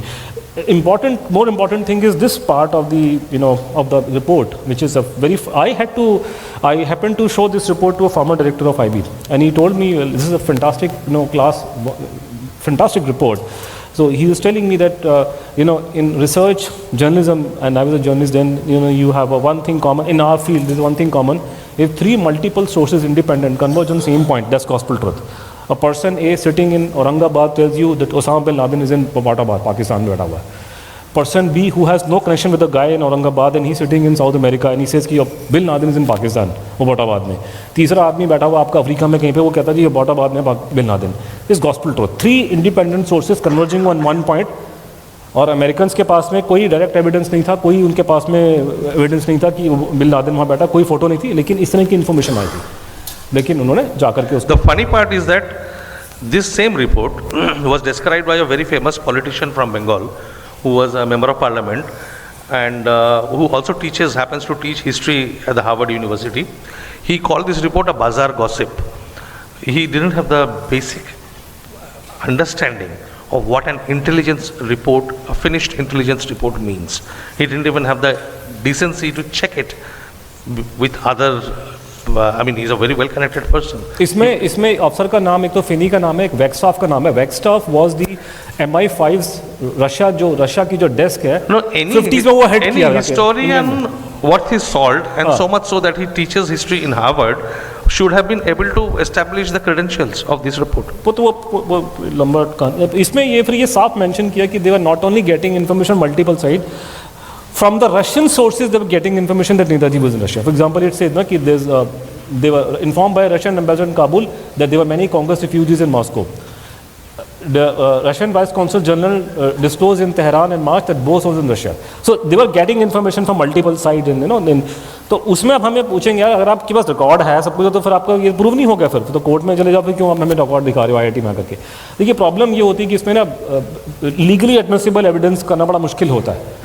Indian evidence act के हिसाब से report of the intelligence are not deemed evidence. जैसे for example अगर मैं आपसे पूछूं कि ये कौन सा है वो पाकिस्तान में जो बैठा हुआ है, दाऊद इब्राहिम पाकिस्तान में बैठा हुआ है, उसके आपके पास में क्या लीगल एडमिसिबल एविडेंस है? कुछ नहीं है. जब तक दाऊद इब्राहिम खुद एक एफिडेविट फाइल नहीं करेगा बॉम्बे के हाई कोर्ट के सामने कि मेरा नाम दाऊद इब्राहिम है, मैं कराची में रहता हूँ, तब तक कोई लीगल एविडेंशियल एविडेंस नहीं है उसका होने का. All we have is reports of intelligence. उसके हम डॉजिए बना के पाकिस्तान गवर्नमेंट को देते हैं. पाकिस्तान वालों के पास भी वही सिस्टम है, वो कहते हैं इसका तो कोई एविडेंस नहीं है. तो दुनिया में हर चीज़ को कोर्ट कचहरी के साथ से आप स्थापित नहीं कर सकते. तो these evidence are very clear to my mind, they are clear. But इसको कोर्ट में स्टैब्लिश करना तो गवर्नमेंट को घुमा देगी, नहीं तो एविडेंस मैच नहीं कर रहा, ये तो इंटेलिजेंस की रिपोर्ट्स है, कोर्ट वाले मानेंगे नहीं. तो दैट्स व्हाट इज. तो देयर आर मल्टीपल अकाउंट. जैसे फॉर एग्जांपल उसमें कई लोगों ने बातें बोली हैं इस तरह की. मैंने सुभाष बोस के बारे में रशिया में सुना, तो उसमें बहुत से अकाउंट बहुत वो कन्विंसिंग है. जैसे एक आदमी था, ये हिंदू सरकार, इसने मुखर्जी कमीशन ने गवाही दी, मैं उनसे मिला था, बुजुर्ग आदमी थे तब तक. तो उन्होंने कहा था कि मैं 60s में रशिया गया था और वहाँ मेरे को किसी प्लांट में काम करा था, वहाँ कोई मुझे जर्मन बंदा मिला, उसने मुझे बोला कि सुभाष बोस से मिला हूँ इंडिया में, जर्मनी में और यहाँ पे. तो ये उसका फिल्म में हम जैसे दिखाएगा यार. ये लाइट ऑफ करो, ये post graduate in mechanical engineering. ये लाइट ऑफ करो ऊपर वाली, आपकी ये सारी स्क्रीन की इमेज खराब हो जाएगी, विजुअल आपका खराब, मेन आपका अटेंशन. हाँ चला दो उसको स्टार्ट. तो अब ये we will Chandrachur will discuss that. I mean, when we met Prime Minister Modi and members of family who we were not not fighting with each other. I mean the present members family, not family is huge thing. Not one of Netaji's brother and sisters believed in the plane crash story. His wife never believed. Not one brother, not one bhabi, not one nephew and niece. वो जो Congress party में गया था उसने बोलना शुरू कर दिया. और वही आपका कलकत्ता का चिराग नशीन बैठा हुआ है आजकल, वो शिशिर कुमार बोस कांग्रेस पार्टी का एमएलए, उनकी वाइफ जो थी वो कांग्रेस पार्टी की एमपी थी, उनका वो लड़का वो हार्वर्ड में प्रोफेसर बैठा हुआ है. तो ये कहानी है. तो वो अलग उनका पॉलिटिकल एंगल है. तो अभी हमारा ये इशू ये है कि मोदी जी ने हमारे सामने कहा कि मैं रशियन गवर्नमेंट से पुतिन जी से बात करूँगा इस बारे में, क्योंकि you have to talk to higher level ना. ये it's not a joke. You have to talk to senior person. You can not आपको रिपब्लिक टीवी के रिपोर्टर का फ़ोन करना और अर्नब गोस्वामी का फ़ोन करने बहुत फ़र्क है. तो you have to make them understand, Russians have to make understand कि इज़ वेरी सीरियस मैटर.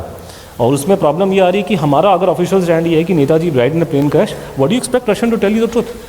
आप उनसे बड़ी ओपनली बात कीजिए, बोलिए कि हमारे पास में अलग अलग रिपोर्टें हैं, ये हमारी RNW के पास में, ये IB के पास में, तो आपके पास दिखाइए आपके पास. तो हम तो ये this is how but we have made a very weak approach with Russian. In fact हम लोगों ने जब तक पंडित जी थे तो हमने बात नहीं की, इंदिरा जी के टाइम बात नहीं की, राजीव के टाइम बात नहीं की. इनफैक्ट एक कहानी निकली थी कि पंडित जी किसी पार्टी में थे, तो किसी आदमी ने जो विदेश मंत्रालय में था, बाद में मेंबर ऑफ पार्लियामेंट भी था, सत्यनारायण सिन्हा, तो उसने उनको बोला कि पंडित जी रशियन एम्बेसडर खड़े, इनसे बात करें नेताजी के बारे में. अरे तुम क्या चंडू खाने की बातें करते हो? तो इस तरह का उस ज़माने में चंडू खाना मतलब वो people who take drugs and all that, अफीमचियों को चंडू खाना कहते हैं. तो अभी के टाइम पे हमने बोला कि आपको हाईएस्ट वाले बात, बड़ी डर के मतलब VP सिंह के टाइम पे पहली बार हमने रशियन से पूछा, लेकिन बड़ी घबराहट में भी कुछ है जी साहब आपके पास में करके, तो उससे कुछ निकला नहीं करके ढंग से. तो इनसे बात हुई और बाद में मोदी जी ने हमारे सामने कहा कि मैं बात करूंगा. ये अक्टूबर 2015 की बात है कि मैं दिसंबर में पुतिन से मिल रहा हूँ, बात करूंगा. I am sure he must have done, but we have no idea, nothing has come out in public domain since then. लेकिन afterward the news came, the Russian our Sushma Swaraj ji, our foreign minister, spoke to the she was also there when this was happening, and she spoke to the Russian foreign minister, and the answer which came, I mean the actual discussion top secret है, but उसका answer दिया कि Russian government ने बोला we have no information, that is the, एक जुमला होता है डिप्लोमेटिक लैंग्वेज, वो उन्होंने दिया करके। अब इसका हमने कहानी लंबी चौड़ी है मैं, लेकिन बेसिकली कहानी ये है कि हमने मजाक में मीम बना के डाल रखा है कि हम तो अपने इंटेलिजेंस के रिकॉर्ड किसी को दिखाते नहीं है।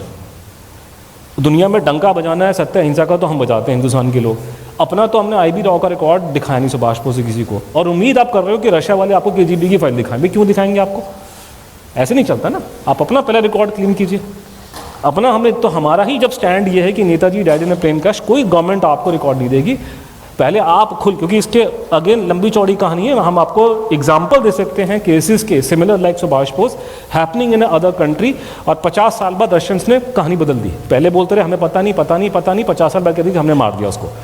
या और भी जैसे एक बड़ा फेमस केस है cotton forest massacre, Google search कीजिए, 50,000 पूरे पोलैंड के पूरी टॉप ब्रास को उन्होंने उड़ा दिया इन्होंने रशियंस ने, और ब्लेम ठोक दिया जर्मन्स के ऊपर, नाजीज के ऊपर।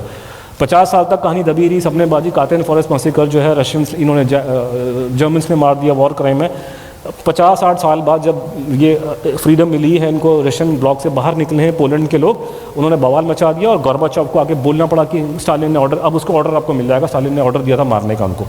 तो आपको प्रेशराइज करना पड़ेगा, छोटी छोटी कंट्री प्रेशराइज करती हैं और सरकारें झूठ बोलती हैं, हमने झूठ बोला, अमेरिकियों ने झूठ बोला, आपको प्रेशर मारना पड़ेगा। हमने प्रेशर सुभाष बोस के बारे में मारा ही नहीं कभी आज तक।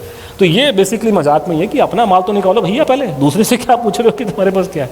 तो ये केस अटका हुआ है। और अब हम आएंगे कि आप हमसे बातचीत क्यों, मतलब why are we here, I mean why are we IIT में लोग, आप तो ज़्यादा तो साइंटिस्ट आदमी, आप क्यों सुन रहे हो हमारे को। ये तो पॉलिटिकल साइंस का मुद्दा, हिस्ट्री का मुद्दा है। एक चेंज आया है, वो चेंज था कि 2015 से पहले हमको तो लोग पागल समझते थे, मुझे तो सर्टिफाइड पागल था उससे पहले, मेरे तो घर वाले मुझे पागल बोलते थे।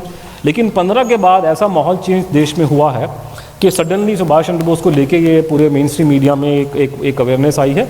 और हमारे लेक्चर टॉक्स, अभी IIM में हम गए थे, आज आपके पास में, फिर हमारा हैदराबाद यूनिवर्सिटी में है, उसके बाद से फिर मेरा IIT मंडी में टॉक है। तो अब क्यों ये बार बार टॉक्स हो रहे हैं, क्या मतलब एकदम से अवेयरनेस आ गई, तो उसकी छोटी समरी आपको बताई जाएगी कैसे ये चीज़ें चेंज हुई हैं।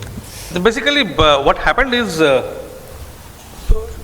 after the Mukherjee Commission report was rejected in 2006, the case was dead and gone. Everything related to Netaji mystery, his disappearance, was brushed under the carpet. It was suppressed, and forever. Nothing was going to resurrect the issue. And when we were looking at it, we were Anuj was in Delhi, other friends, the last two, Vishal and Shantan, they were in Delhi also. I was in UK, Srijit is in Thiruvananthapuram. And there were other friends spread across continents, somewhere in the US, some in the UK, some in Australia, some in the European countries. At that time there was no technology, no Twitter, no Facebook, nothing. We used to discuss all this in a thing which some of you might be aware of. There were Yahoo group chats and Yahoo group mails, Google group mails, and those were the places where we used to discuss all this. And the question before us was, what can we do as ordinary citizens? Of course, we were younger and more spirited and wanted to do something about this. So what? The question was, what could we do? We were powerless, we were resourceless, and most of us were outside India. So what could be done?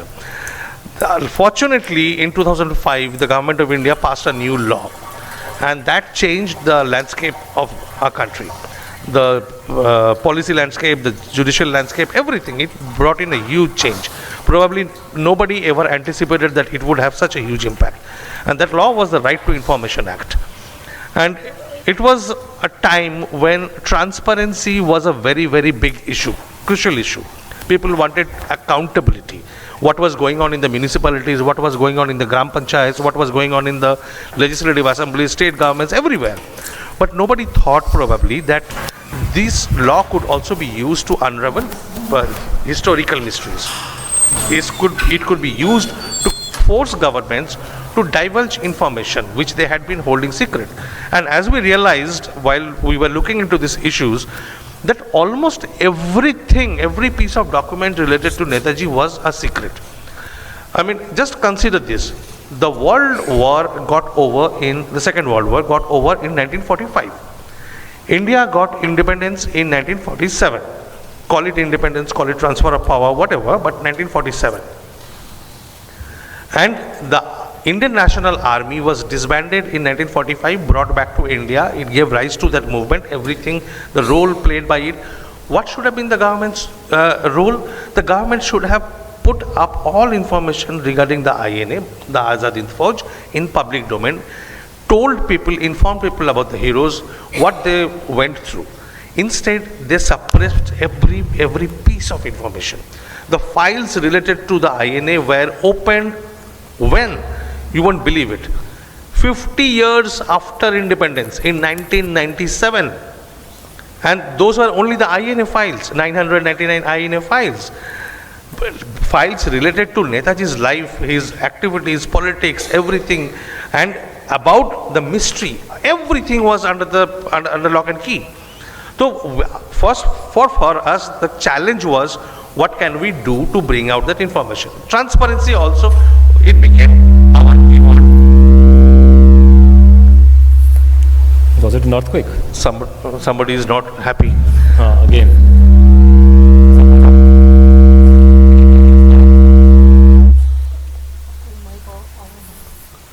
इसको पूछो कौन सी party का आदमी है, पहले पता लगाओ। কারোর এটা খুব দুঃখ হয়েছে। Somebody is not happy. I have suspicion. So the thing is that we took the transparency route, and the challenge, we told everybody that, look, this is to absolute secrecy about a person who was responsible for our our independence, and nobody was interested. Otherwise, it sounds very bad, sounds very demeaning, very derogatory, insulting, that academic historians and others were not interested in this issue. It was dead. People, it is difficult to understand that spirit, that feeling, sitting in 2024. I'm talking about the atmosphere that we started working on in 2004, 5, 2006, around that time. Nobody was interested. It was dead and gone. So we had to resurrect it from there. We started using the RTI Act, started asking questions. There was a lot of resistance from the government. They point blank refused to give any information. They twisted, turned every clause of the act to stall the application, but still we won. We won because we had on our side, after a lot of... ये photo को दिखाते हैं, ये photo में एक चीज़, ये दिखाना photo पिछली वाली, ये पिछली वाली जो हम चारों पांचों की फोटोग्राफ है। ये फोटो हमारी ऐसे जैसे लगा था कि शादी में जा रहे हैं किसी की, हम प्रधानमंत्री से मिलने जा रहे थे, तो बस में थे सारे। और ये सबसे ऊपर जो है शांतन दास गुप्ता, इसके दादाजी यहाँ पे हिली डिटेंशन कैंप में थे, उनकी फोटो भी है यहाँ पे। He was one of the main freedom fighters kept here, he was sent to Kala Pani, so he was here, Phoni Das Gupta. और ये हमारा दोस्त है शिवजीत पणिकर। तो अभी आप में से अगर कोई केरला का है तो he is a superstar of Malayalam TV debates. He occasionally comes on the English channels also, but he's a very famous guy. If you're from Kerala, you would know him. He's a very famous person from that part of the world. But Shantan Top, उसके दादाजी यहाँ पे हिली detention camp में बनते, तो यहाँ उनका है, उनका फोटो भी है और उनका नाम Fani Das Gupta. This was the attitude, the mentality of the top academic historians, and this is what they were telling us at that time. But when the media saw the potential in that story, that this is a case of transparency, using transparency law to open up history, bringing the truth out in the public domain, they started covering what we were doing. And there was a lot of media coverage. We got a lot of help from the media. We were very simple, ordinary people. We didn't have any resources. We did not have any contact. We did not have any godfather anywhere. We were just fighting our case. But people started noticing. They started reporting. And a special gratitude to this person who was heading the Central Information Commission at that time, Wajat Habibullah. He played a stellar role in helping us. He cornered, grilled the ministries, each ministry after one ministry after the other, and compelled them to release documents. First victory was in 2007 when the full bench of the commission sat and passed a verdict in our favor. Second one came after I had to run from pillar to post for 4 years, from 2006 to 2010. In 2010, they released the second tranche, which was more than 10,000 pages. And these are the only instances in our country's history where private individuals have compelled the government to declassify in such huge volumes. Now, a lot of people now... A lot of people now consider this as a matter of history. What we try to tell you, why we are talking about this today, is that this is not a matter of history. When our first victory came in 2007, and the government was asked to release 202 documents. We had asked for 202 specific documents. And we won the case, and the government was asked, the Ministry of Home Affairs was asked to release those 202 documents. The process is straightforward. The CIC tells the government releases documents. That's how transparency law, RTI Act works. But here what happened is, after the order was passed, 5 people sat around a table to consider, evaluate the judgment. And they decided in their wisdom that they will not release 202 documents, they will release only 91 documents. And these 5 people, who are these 5 people? These 5 people were members of a committee called the Cabinet Committee on Political Affairs. Very innocuous sounding committee name. The members of this committee are the Prime Minister, the Foreign Minister, Home Minister, Finance Minister, and someone else. 5 most powerful people sat together, decided in 2007 that it was not time to release all documents. So that's what it is. It's a contemporary event that we are talking about. It has repercussions, implications even in our present day. We are just not talking about history only. And that's where our push started. We kept on filing application after application, and these are notes, internal documents, which we came to know much later, where they are acknowledging that the whole push was given by us. So these are named, they have named us. By name they have acknowledged that these are the people who were pushing. They seem to know a lot of the files. We don't understand how and all. And this is how it, I mean, all the other files were declassified in from 2015 by the West Bengal government, from 2016 by the central government. So this, we went to on ground, we took out processions and all, and these are some members of the Bose family who were with us at that time. And बाद में इसने स्टिंकर भेजा हमारे को. हाँ?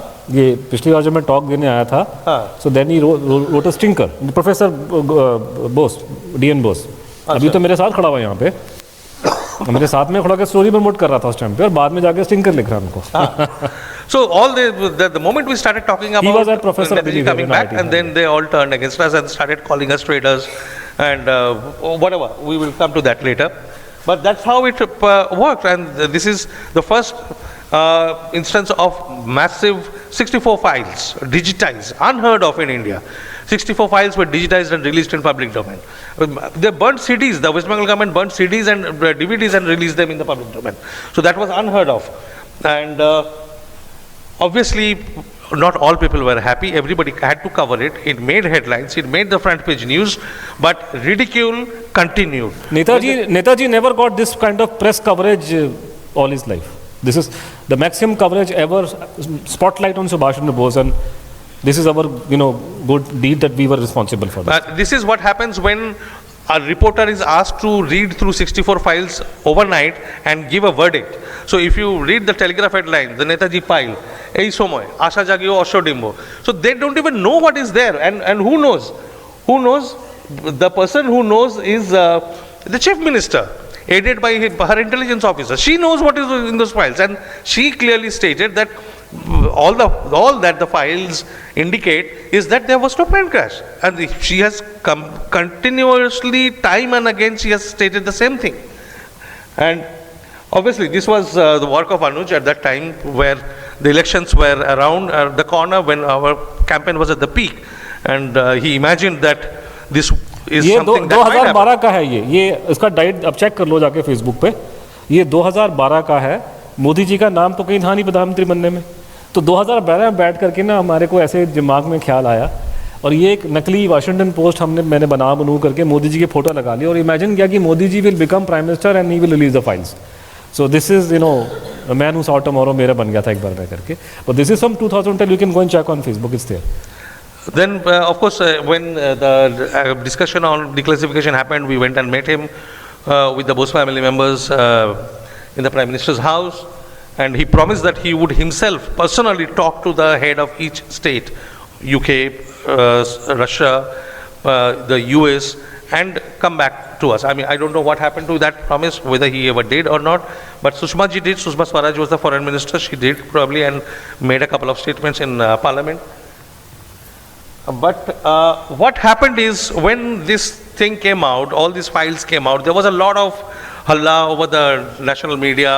It became a prime time issue, and I mean, every evening there was some prime time debate on this or not, and something unthinkable came out of these files, which Anuj will tell you. What happened that we used that the सूचना का अधिकार, और हमने government से कुछ record मांगे, तो उन्होंने हमको दिन से मना कर दिया. तो वो सब लंबी चौड़ी लड़ाई जो उसको आपको उसने बताया. तो उसके बाद में उन्होंने सेंट्रल इन्फॉर्मेशन कमीशन ने 2006 में ऑर्डर पास किया, क्योंकि हुआ ये था कि सेंट्रल इन्फॉर्मेशन कमीशन में लड़ाई हुई हमारी और गृह मंत्री मंत्रालय के लोगों के बीच में.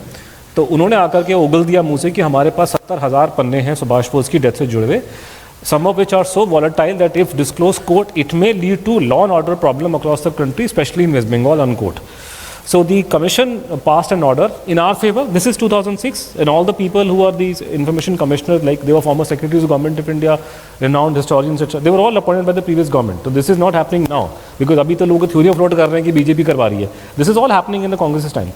तो ये यहाँ पे तो उन्होंने ऑर्डर पास किया, अवेलेबल है, गूगल सर्च कर लीजिए. तो उसमें ऑर्डर में उन्होंने कमीशन ऑर्डर पास किया कि ये the home ministry not only जो हमने 202 रिकॉर्ड बताए हैं वो पब्लिक हमें दिए जाए, ये 70,000 के पन्ने उठा के नेशनल आर्काइव में डालो, ये क्यों आप छिपा के बैठे हो. तो फिर वो चंद्रचूड़ ने बताया आपको कि वो सीसीपीए की मीटिंग हुई थी, cabinet committee on political affairs, they probably went in for a partial disclosure, कि उनको लगा कि जो फाइल ज़्यादा खतरनाक नहीं है उनको दे देते हैं उठा करके. तो वो उन्होंने उसमें से 1991 रिकॉर्ड हमको दिए 202 में से, और यहाँ 70,000 में से कोई 10-12 हज़ार उन्होंने डॉक्यूमेंट रिलीज़ करके उन्होंने नेशनल आर्काइव में भेज दिए. तो वो दो ऑर्डर वो जो भेजे हैं वो मतलब ऑर्डर 2010 में आया था, उस टाइम भी गवर्नमेंट प्रीवियस गवर्नमेंट थी. वो 2012 में ये रिकॉर्ड जो है नेशनल आर्काइव में आ जाते हैं, प्रीवियस गवर्नमेंट थी. और जब नेशनल आर्काइव में आते हैं तो वहाँ कैटलॉगिंग करनी पड़ती है, डॉक्यूमेंट्स को प्रिजर्व करना पड़ता है, तो टाइम लगता है. तो 2 साल लग गए, और 2014 के आखिर में जा करके ये रिकॉर्ड जो है, क्योंकि हम तो दो पागल बैठे थे हम लोग, हमको पता था कि हमारा काम ये हो रहा है. तो जब वो नेशनल आर्काइव में पब्लिक हो गई, क्या दैट मीन्स कि the researcher can go and check. तो I went there, I was there, and तो मैं वहाँ जाके गया. अब होता क्या है, वो बड़ी वो पुरानी कहावत है ना, टू एयर इज़ ह्यूमन, इंसान गलती का पुतला है, गलतियाँ हो जाती हैं लोगों से. होता क्या है कि ये अमेरिका में भी हुआ था पीछे, कि क्या था कि ना आप जब हज़ारों के हज़ारों कागज़ बाहर निकालते हो एक झटके में, तो कई बार गलती से ऐसे कागज़ निकल जाते हैं जो आपको निकालने नहीं चाहिए. तो CIA ने भी गलती की थी एक बार कि उन्होंने को रिकॉर्ड रिलीज़ कर दिया, बाद में पता लगा रिकॉर्ड खतरनाक है, उसको फिर रिक्लासीफाई कर लिया. तो यहाँ भगवान भला करे, गृह मंत्रालय में किसी भाई ने कुछ फ़ोटो कॉपीज डाल दी जो उसको डालनी नहीं चाहिए थी. और मैं जब नेशनल आर्काइव में गया तो मैंने वो फाइल ये देखी, और उसमें देखा कि through the IB in Delhi, Gujarat Bengal intelligence branch जो है, सुभाष बोस की फैमिली पे स्नूपिंग स्पाइंग कर रहे थे ये इंडिपेंडेंस के बाद में. तो मैंने चंद्रचूड़ को फ़ोन किया, मैंने कहा देख चंद्रचूड़, ये है Watergate scandal part 2. No this has to be told again to younger people, because they do not know what is the Watergate scandal. The elderly would know. It's the most infamous scandal in history of political science, so much so that any time there is a scandal anywhere in the world, a gate word is suffixed. So that's Watergate. What is Watergate? Watergate is this complex of building in Washington DC. So there is a complex. They've got hotels and whatnot. So यहाँ पे 1973 में America में 2 party हैं मोटा Republican और ये आपका Democrat. तो उस ज़माने में रिपब्लिकन पार्टी पावर में थी, उनका राष्ट्रपति था रिचर्ड निक्सन, जिसके बारे में कहा जाता है कि बड़ा उस्ताद किस्म का आदमी था वो. Nixon was the president and democratic party was in opposition. तो यहाँ पे एक डेमोक्रेटिक पार्टी का इसमें ऑफिस था कहीं पे, तो वहाँ पे बर्गलरी की जाती है. दिस इज़ वाटरगेट स्कैंडल बता रहा हूँ क्या है, क्योंकि this is how it clicked. और वहाँ जाकर के ये बर्गलर्स पकड़े जाते हैं, रात को आते हैं चोरी वोरी करने के लिए, तो पकड़े जाते हैं और इनको कोर्ट में ले जाया जाता है. जब कोर्ट में ले जाते हैं तो वो जज देख लेता है, यार शक्ल से सारे तो बड़े जेंटलमैन टाइप लोग लग रहे हैं, तो चोर चक्के लग ही नहीं रहे.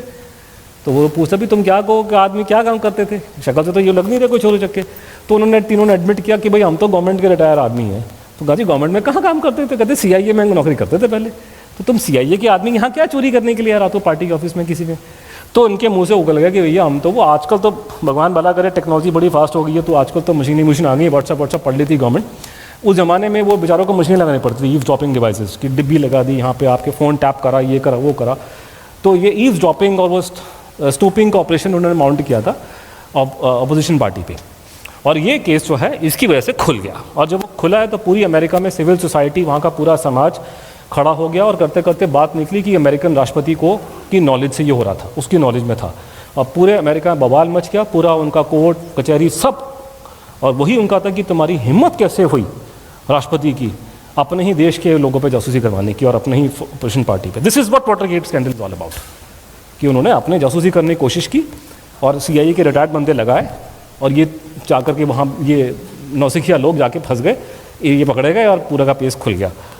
तो ये मैं हमेशा मैं इसको जुमला देता हूँ। मैं अमेरिका जब गया लेक्चर देने गया था तो उनको मैंने ये बोला था वहाँ पे इंडियंस को, मैंने कहा तुम लोग बेवकूफ़ आदमी, ये जो 4 जो आपने ये भेजे थे गुर्गे आपने, इनको दिल्ली क्यों नहीं भेजा एडवांस ट्रेनिंग के लिए? हमको पास भेजो यार, हम सिखाते हैं कैसे ये वो काम होता है, हम पकड़े नहीं जाते। हमें तो एक्सपर्टीज़ है बड़ी ज़बरदस्त इस चीज़ की, अंग्रेजों के सिखाए लोग हैं हम लोग। ये डिबियाँ विबियाँ करना मैं आपको टाइम नहीं है सिखाऊंगा, हम तो बड़े एक्सपर्ट हैं इन चीज़ों में करवाने में, हम पकड़े नहीं जाते। ये क्या, ये तो ऊंची दुकान फीके पकवान वाली बात है। तो हमारे पास ये हमारे हिसाब से ये बच्चों का खेल है, ये डिबियाँ लगाना, ये करना, वो करना, उसकी जासूसी करना। आज खबर आई है ED की जो रेड पड़ी है ना, अरविंद केजरीवाल वो ED वालों पर स्नूपिंग करवा रहा था बैठ करके। ये दिल्ली गवर्नमेंट का हाल है। तो ये तो हमारे अंग्रेजों के सिखाए लोग हैं हम लोग। हम तो ये CIA बनी है 47-48 में, वो IB काम कर रही है, वो 1800 पता नहीं 5-6 से कब से 150 साल पुराना है इनको एक्सपीरियंस है इन लोगों को। हाँ, we know that. So this became a very big news because this was every journalist worth their name would know what is Watergate scandal. Watergate के बारे में सबको पता है काफी टॉप लेवल के। This was huge thing, वो connection हो गया Watergate का, by God यार ये तो ये हो गया। And this is how Netaji became such a big name, raised in the media everywhere। और उसमें ये थोड़ा सा आपको हंसी मजाक के लिए दिखाते हैं, ये लोग समझते हैं कि जेम्स बॉन्ड का भारत से एक ही लिंक है, और वो एक फिल्म आई थी उसमें जेम्स बॉन्ड भारत में आता है।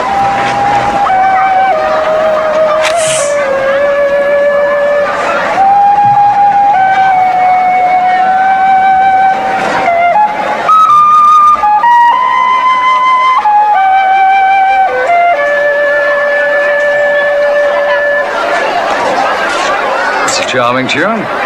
You do take English money. Only gold sovereigns. Next. No, would you know this charming tune, that is the James Bond theme, is inspired by India. This is Marty Norman, the guy who created the theme. Do you hear him out?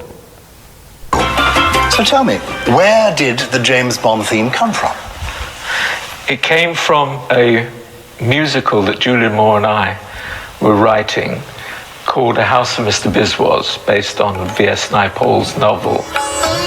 Monty's musical, based on the story of an Asian community, featured traditional Indian instruments, but it never made the stage. So I went to my bottom drawer, found this number that I'd always liked, and played it to myself. And I was born with this unlucky sneeze, and what is worse, I came into the world the wrong way round. So it had this very Asian quality. Well, I get the Indian feel, but where is James Bond in all that? I thought, what would happen if I split the notes? So I went...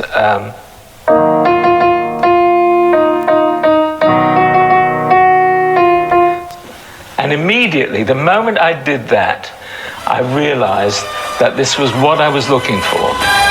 And the producers agreed.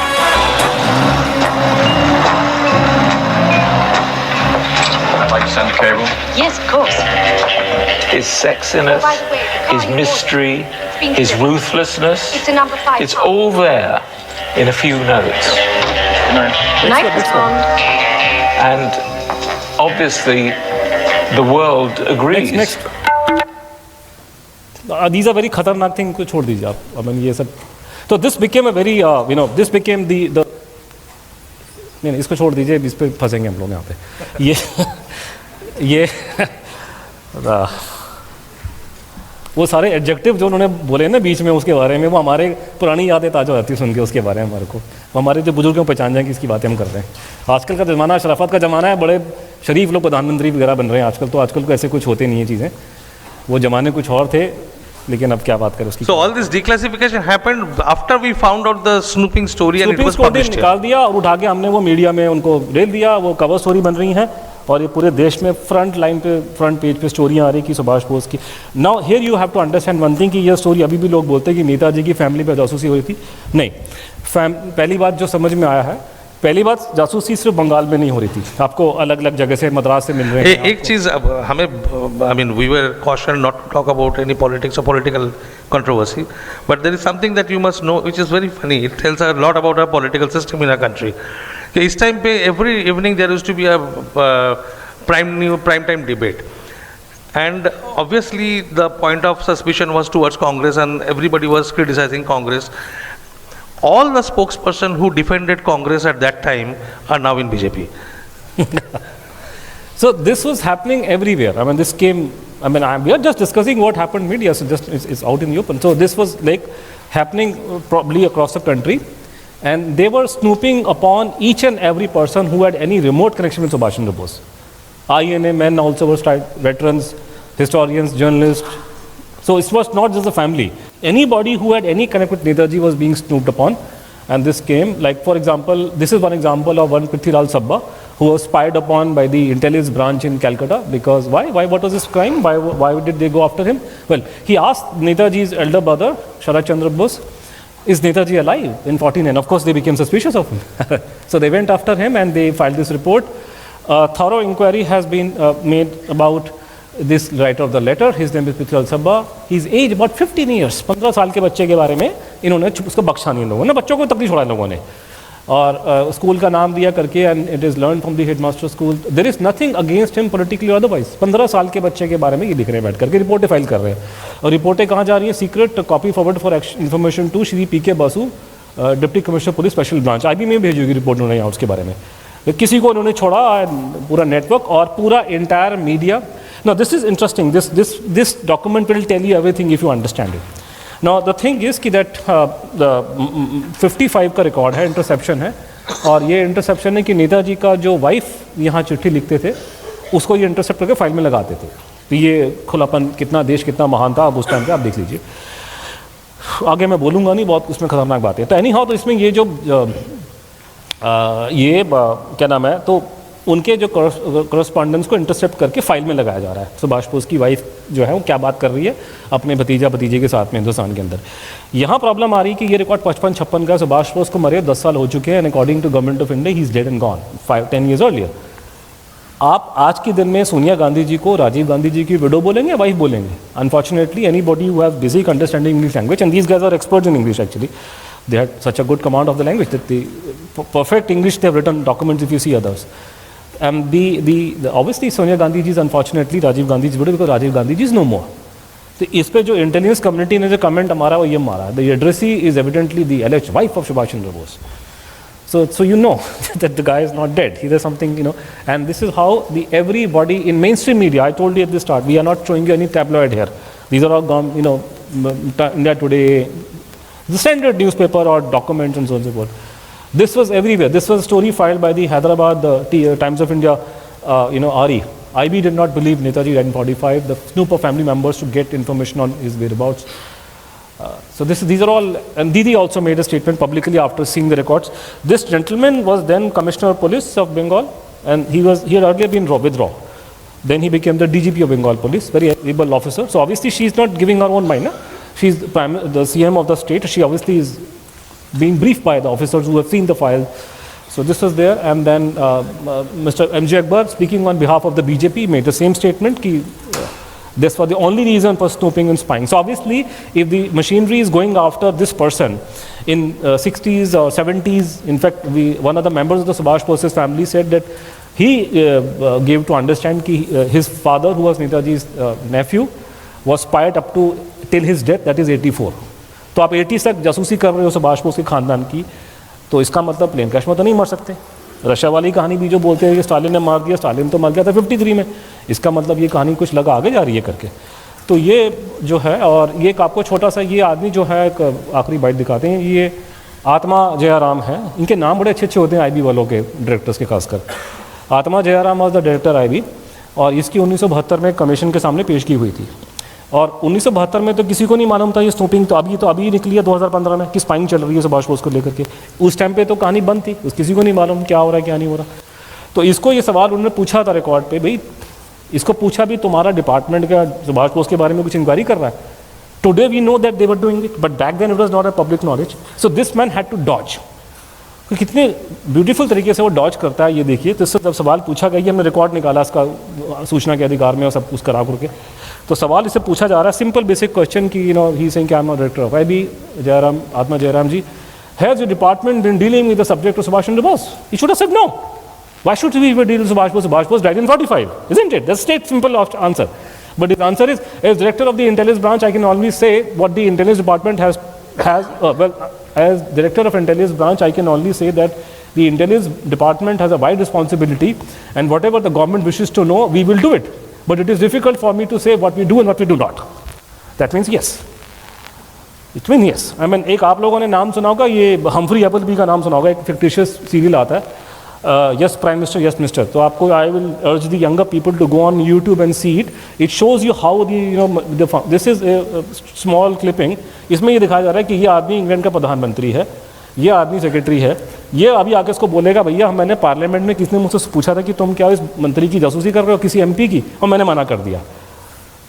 This is exactly what Lord Jairam did. तो ये लगा दीजिए, खत्म करते हैं. So I gather you denied that Mr. Halifax's phone had been bugged. Well, obviously. It was the one question today to which I could give a clear, simple, straightforward, honest answer. Yes.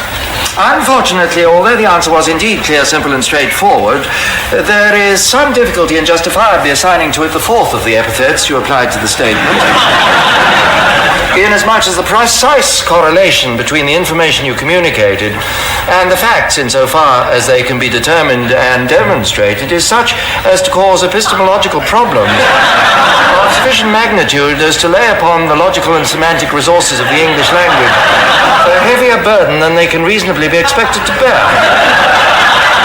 Epistemological? What are you talking about? You told a lie. Yes, you did not tell the truth. You mean we are bugging you, Halifax telephone? We were. We were? When did we stop? 17 minutes ago. You can't call that lying. What would you call the opposite of telling the truth? What would you call the opposite of telling the truth? That's what Atma Jairam did. He was telling a lie on record. So I... This you want to ना इसको छोड़ दो चंद्रचूड़, ये लंबा खिंच जाएगा. We don't have the time for this. हाँ, we don't have time. They were spying on people here and passing on information to British intelligence after independence. That is what it means.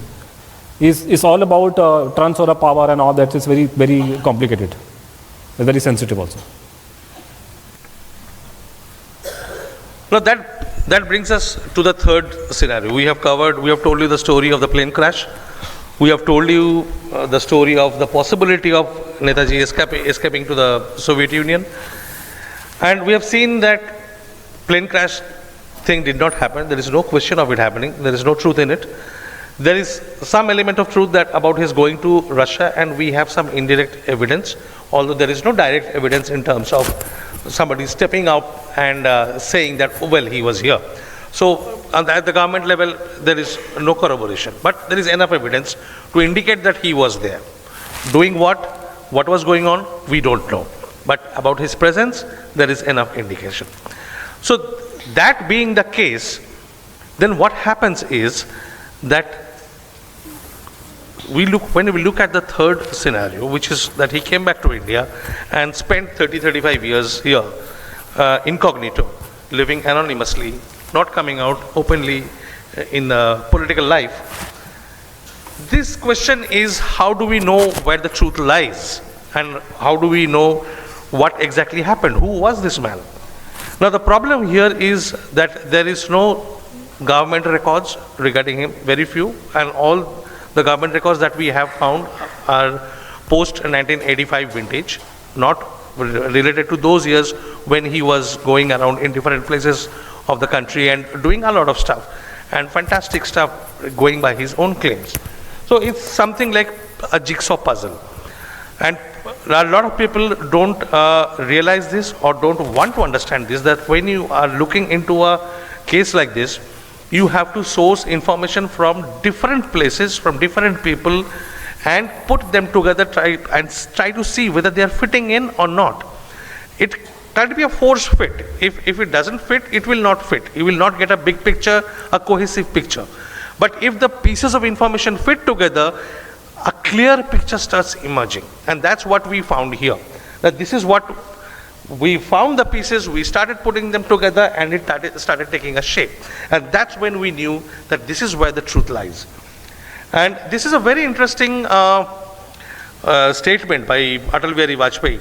This is during the centenary celebrations of Netaji, and this function was being held at the Red Fort. And during the speech, you will also see our current Chief Minister sitting there in the audience. She was also there. And listen carefully what he said.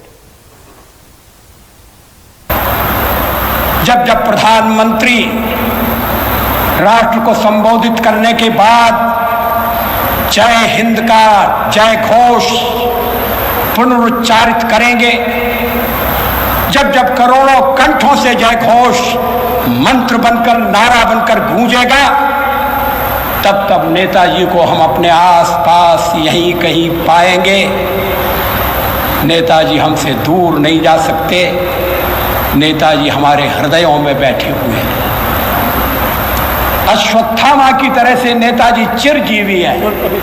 तालियां मत मारिए, उन्होंने बोला है, अटल जी जो बोलते थे, और ही वाज अ कवि of the highest order, he used to speak in riddles. अगर आप में से कोई उनसे मिला तो नेताजी चिरजीवी हैं, अश्वत्थामा की तरह चिरजीवी हैं। अश्वत्थामा ने क्या किया था कि महाभारत में उसने वो ब्रह्मास्त्र चला दिया था, तो उनको कर्स हुआ था कि तुम you will never die, you will remain alive and you will not be able to come out in public life.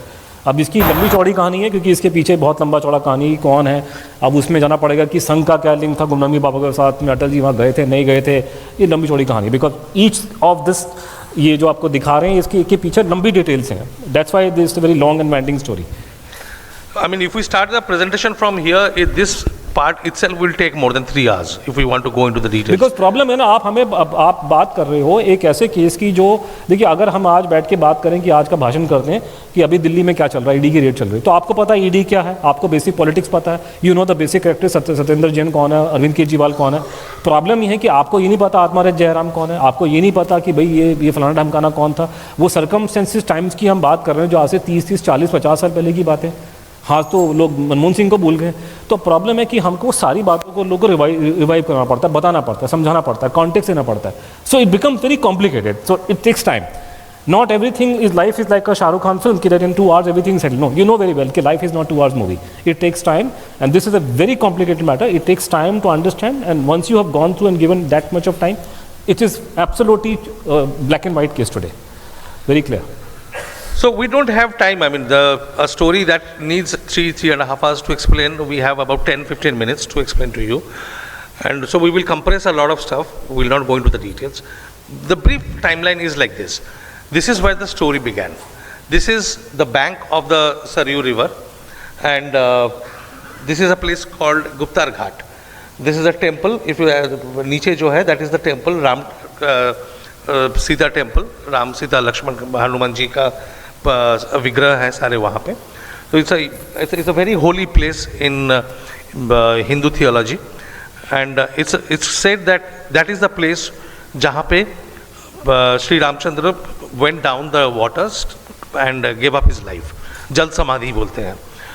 So that is a very, very holy place, and his body was cremated. An unknown sannyasi's body was cremated just about 200 meters or 300 meters away from that place. And this place is,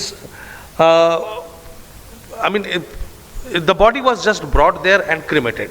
And just opposite to that place is the cantonment area. So it's a full military area, controlled by the military.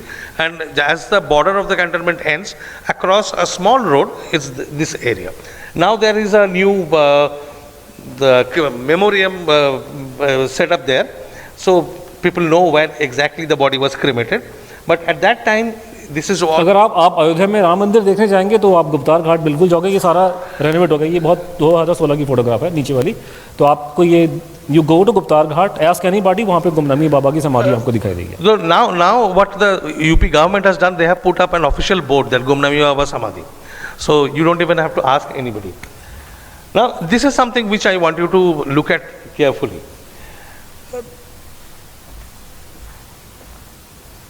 This, sorry. Microphone off.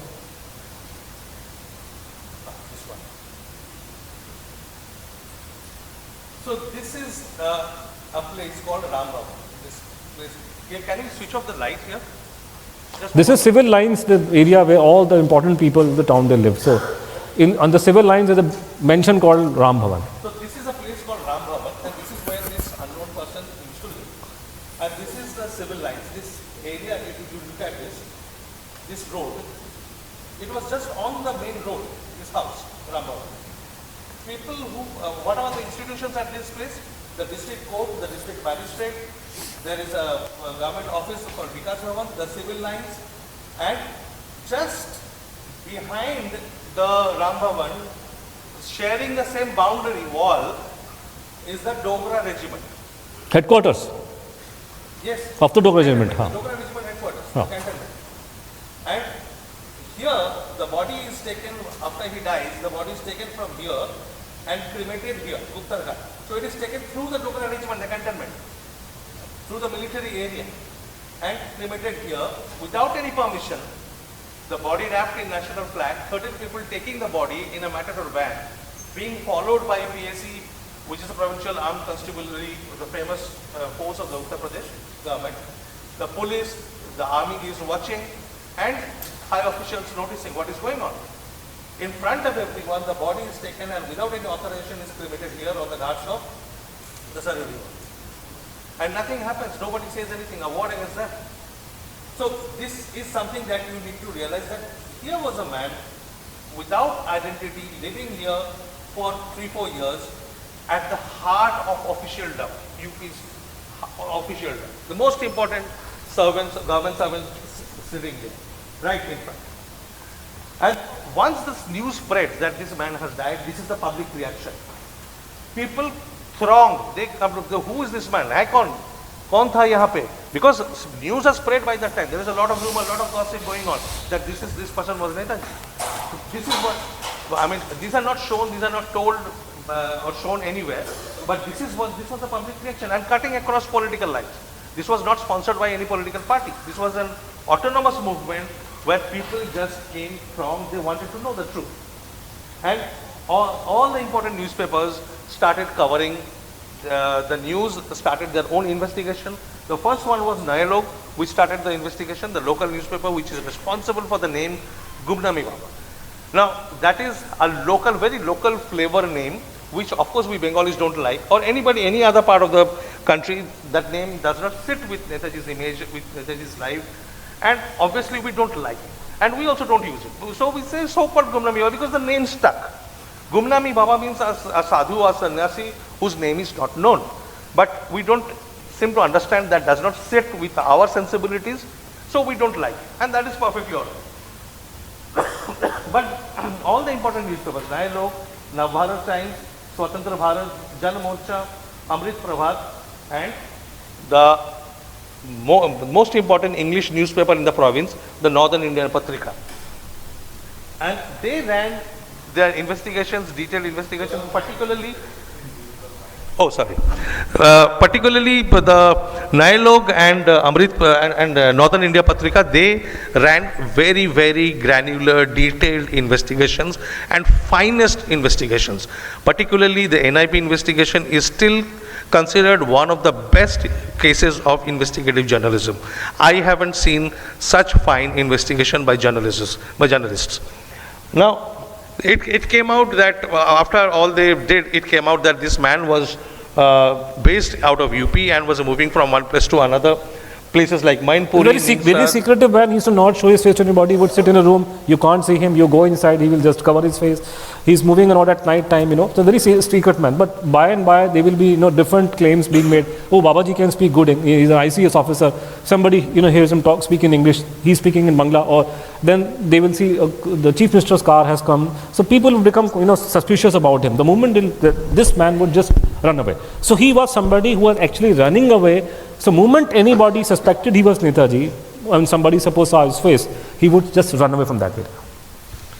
And the defining feature, characteristic was that he lived inside a room, never met anyone face to face, used to very few people he met face to face.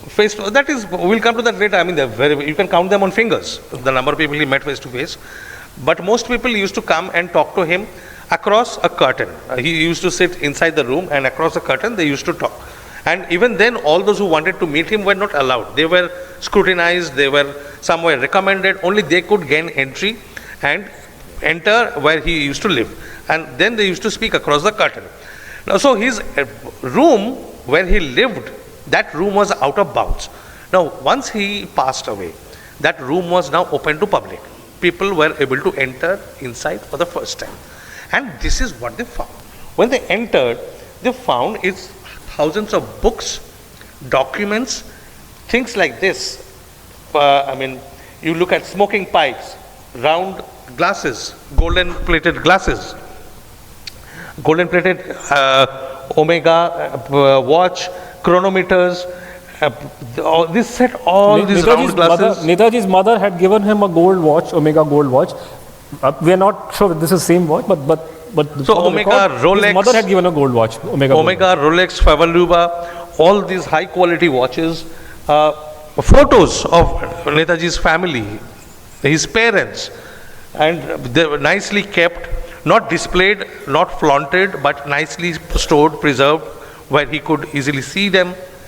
So all these things started coming out in front. I mean, they were stunned that a man sitting in a room which is probably 1/5 of this area, and he had all these tucked in, stored in properly. His smoking pipes. These are the two watches, Rolex and Omega. These are the glasses that he had, which were recovered. A huge collection of vinyl record players, and all Bengali, most of them Bengali and of refined taste. Second World War vintage stuff, gloves, binoculars, cigarette holders, and cigar holders, lighters, and then this, the Rudraksh malas, the number of Rudraksh malas, and the photo of Ma Kali from Dakshineshwar. Japanese set, British typewriter, and of course these photos of his parents.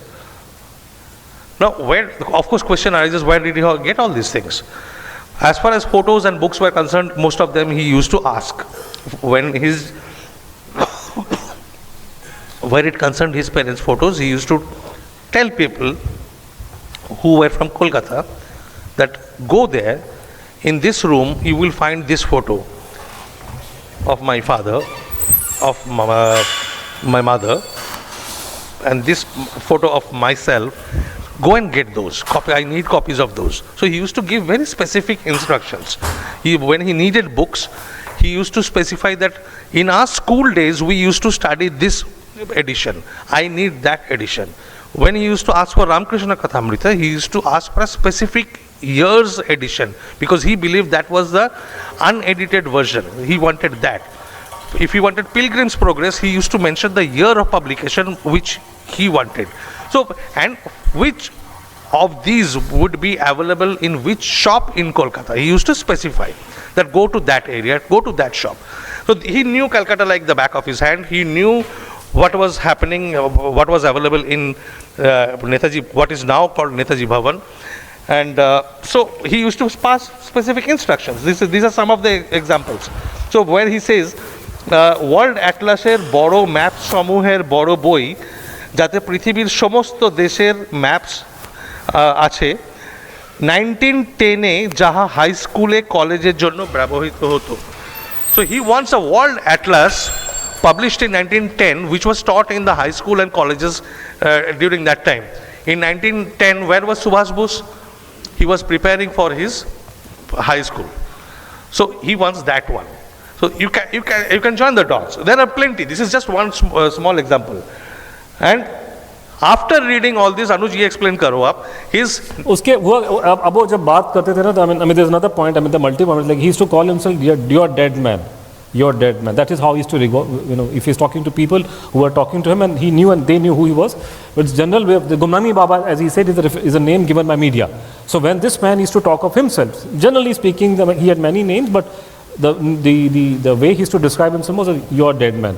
तो जब ये सारी कहानी सब कागज पत्र निकल के आया तो नेताजी की फैमिली के 2 लोग वहाँ पहुँचे, उनका भतीजी, उनका भांजा, उनकी बहन का लड़का तारूबाला का और सुरेश बोस की लड़की। इन्होंने जाके वो सामान देखा, भांजा की फ़ोटो है, भांजा बैठा हुआ, लेकिन भांजा जो है कुछ बोला नहीं, तो उसका हमें रिकॉर्ड अवेलेबल नहीं है क्या बोला, लेकिन भतीजी पब्लिक में स्टेटमेंट दिया कि उसने आइडेंटिफाई किया कि मेरे दादा का है, ये मेरे फादर का है, दादा मीन्स मतलब नेताजी की फादर, और उसने आइडेंटिफाई किया सामान। लोगों को तो पता था नहीं क्या चीज़ है वहाँ बंगाल के बारे में क्या निकल के आ रहा है। And she started crying and all, and then she admitted publicly कि she was, and there are multiple things कि he was the same age, मतलब whoever Gumnami Baba was, he was born on 23rd of January 1897 12:15 PM, उसका वो time था।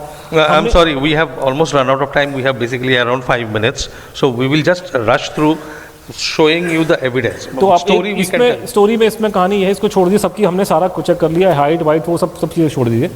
कहानी ये है कि justice Mukherjee came, he checked everything, and उन्होंने अपनी रिपोर्ट में एडमिट किया है कि there is eyewitness account is credible. So credible eyewitness account evidence की Gumnami Baba Subhash, this were the eyewitness basically revolutionaries who worked with Subhas Bose and who saw Gumnami Baba. Each one of them require a huge, because they are all long forgotten, but they were stalwarts in their own right, especially Leader Roy. And they were like these people, so eyewitness evidence according to Justice Mukherjee is credible कि this man is Subhash Bose. So this is very significant in a court of law. Credible eyewitness evidence will land somebody he would be hanged, a person. This is the power of credible eyewitness evidence. The eyewitness accounts of the plane crash who said that they saw Subhas Bose die in the in Taihoku, they did not know Subhas Bose. They had never seen him in their lives. Here we are talking about people who had spent their entire lives working with Subhas Bose. So and then the documents available, the correspondence between Gumnami Baba so-called and these people testifies to the eyewitness evidence that this man is Subhash Bose. The only problem Justice Mukherjee found out they tried the DNA test and handwriting test and they were negative. So general refrain when you talk to people, they'll say no, there was a Gumnami Baba, but the DNA did not match and he was not Subhash Bose. So this is the hurdle. Give me the pointer. So this has now become the biggest hurdle in this case, that the DNA is, and here the story is like this, that I have to say it again, and it's like become ritual, that, I'm a political science, political science, so I went to my university and our teacher told us when we went to college that physics is science, chemistry is science, biology is science, but political science is the mother of all sciences. So we understood its meaning long afterward, what really it means. You have no idea what can be done, because long story short, I knew back then as a journalist following Mukherjee Commission, the commission suspected that the government had given fake reports. And thereafter Justice Mukherjee, of course he died in 2019, and Justice Mukherjee, has told us and others that given detail. At the same time there are, something got, his videos are also available, so ये दिखाना कि छोड़ दीजिए इसको।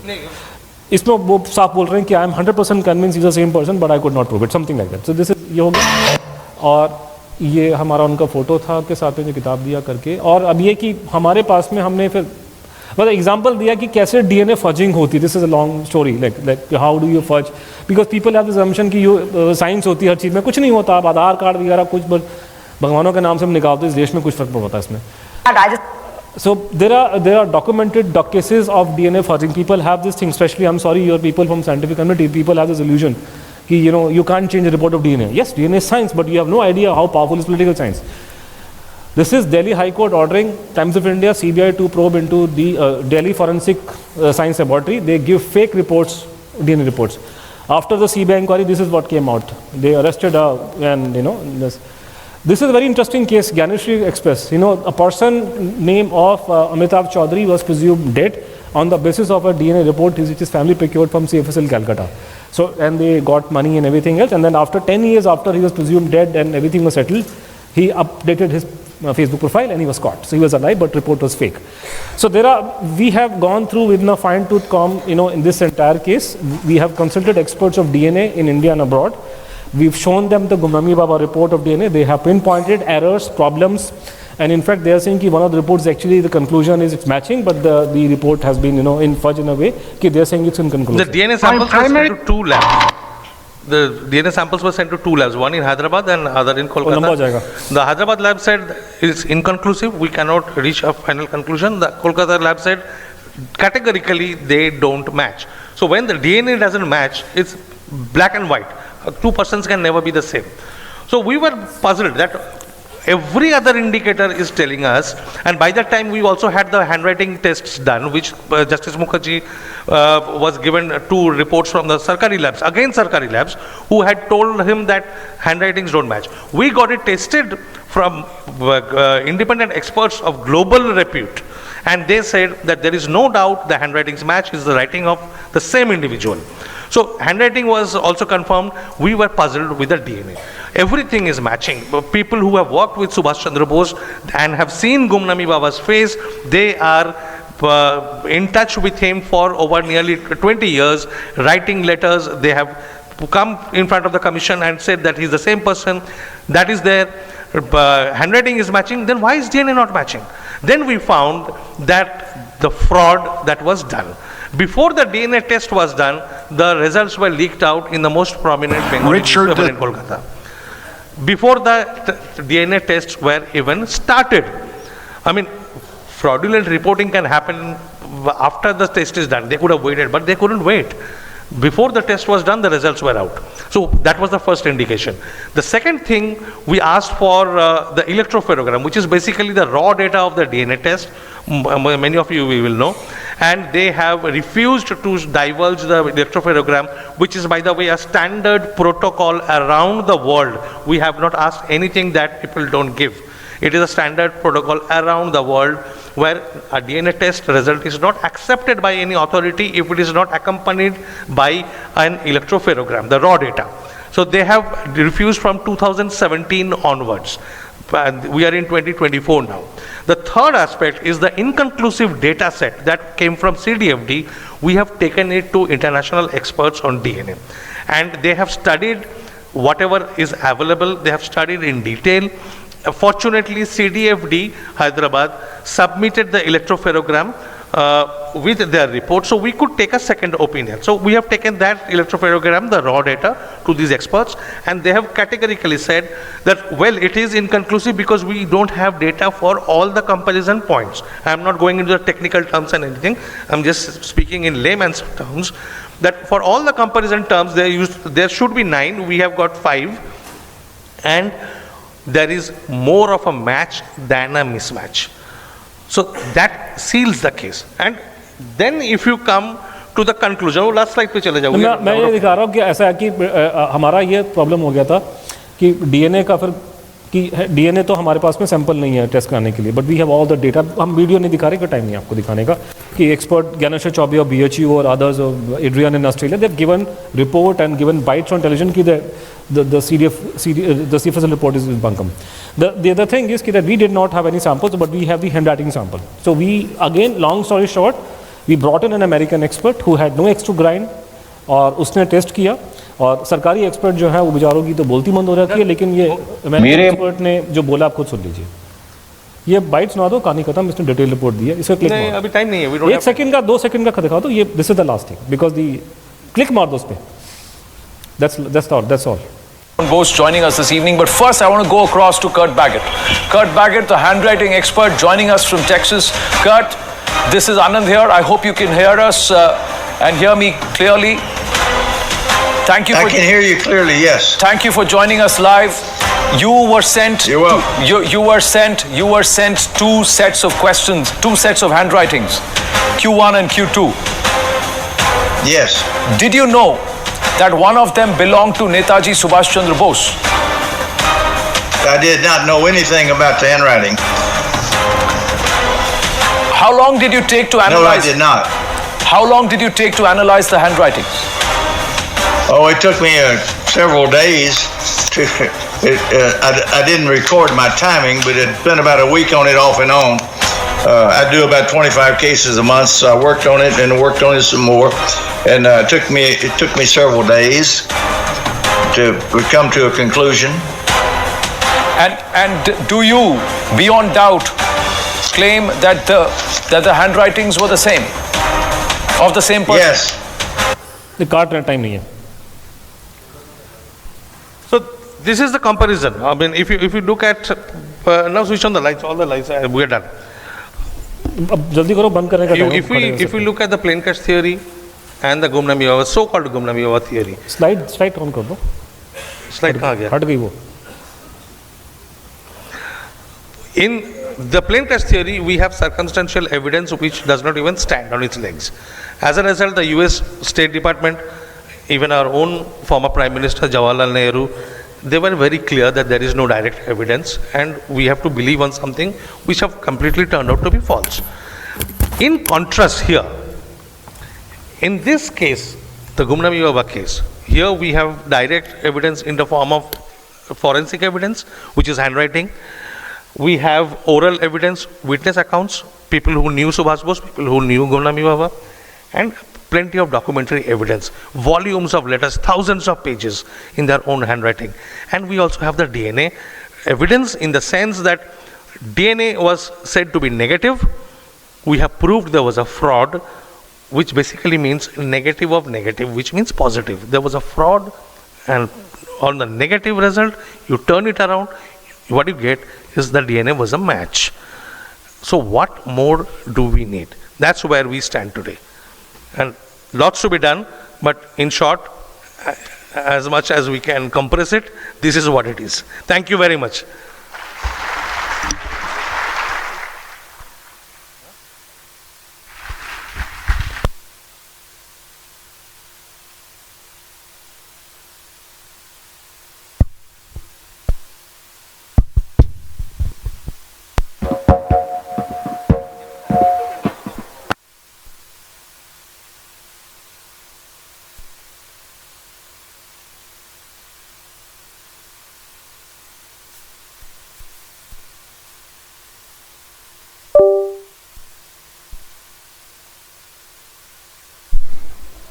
Good evening, everyone. At the outset, I would request the audience to give a huge round of applause to both our speakers, Shri Chandrachur Ghose and Shri Anuj Dhar, who covered the ground immaculately well and very boldly to unearth the stories that we could have probably never known about one of the most prominent leaders of Indian's independence struggle, Netaji Subhas Chandra Bose.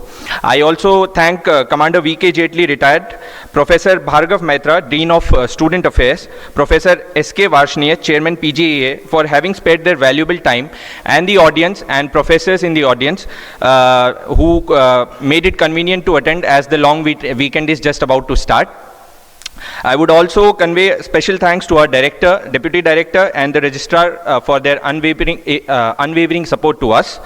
I would now request Professor Bhargav Maitra to please come on the stage and facilitate Shri Anuj Dhar with a small token of appreciation on behalf of IIT Kharagpur and Team Samvaad.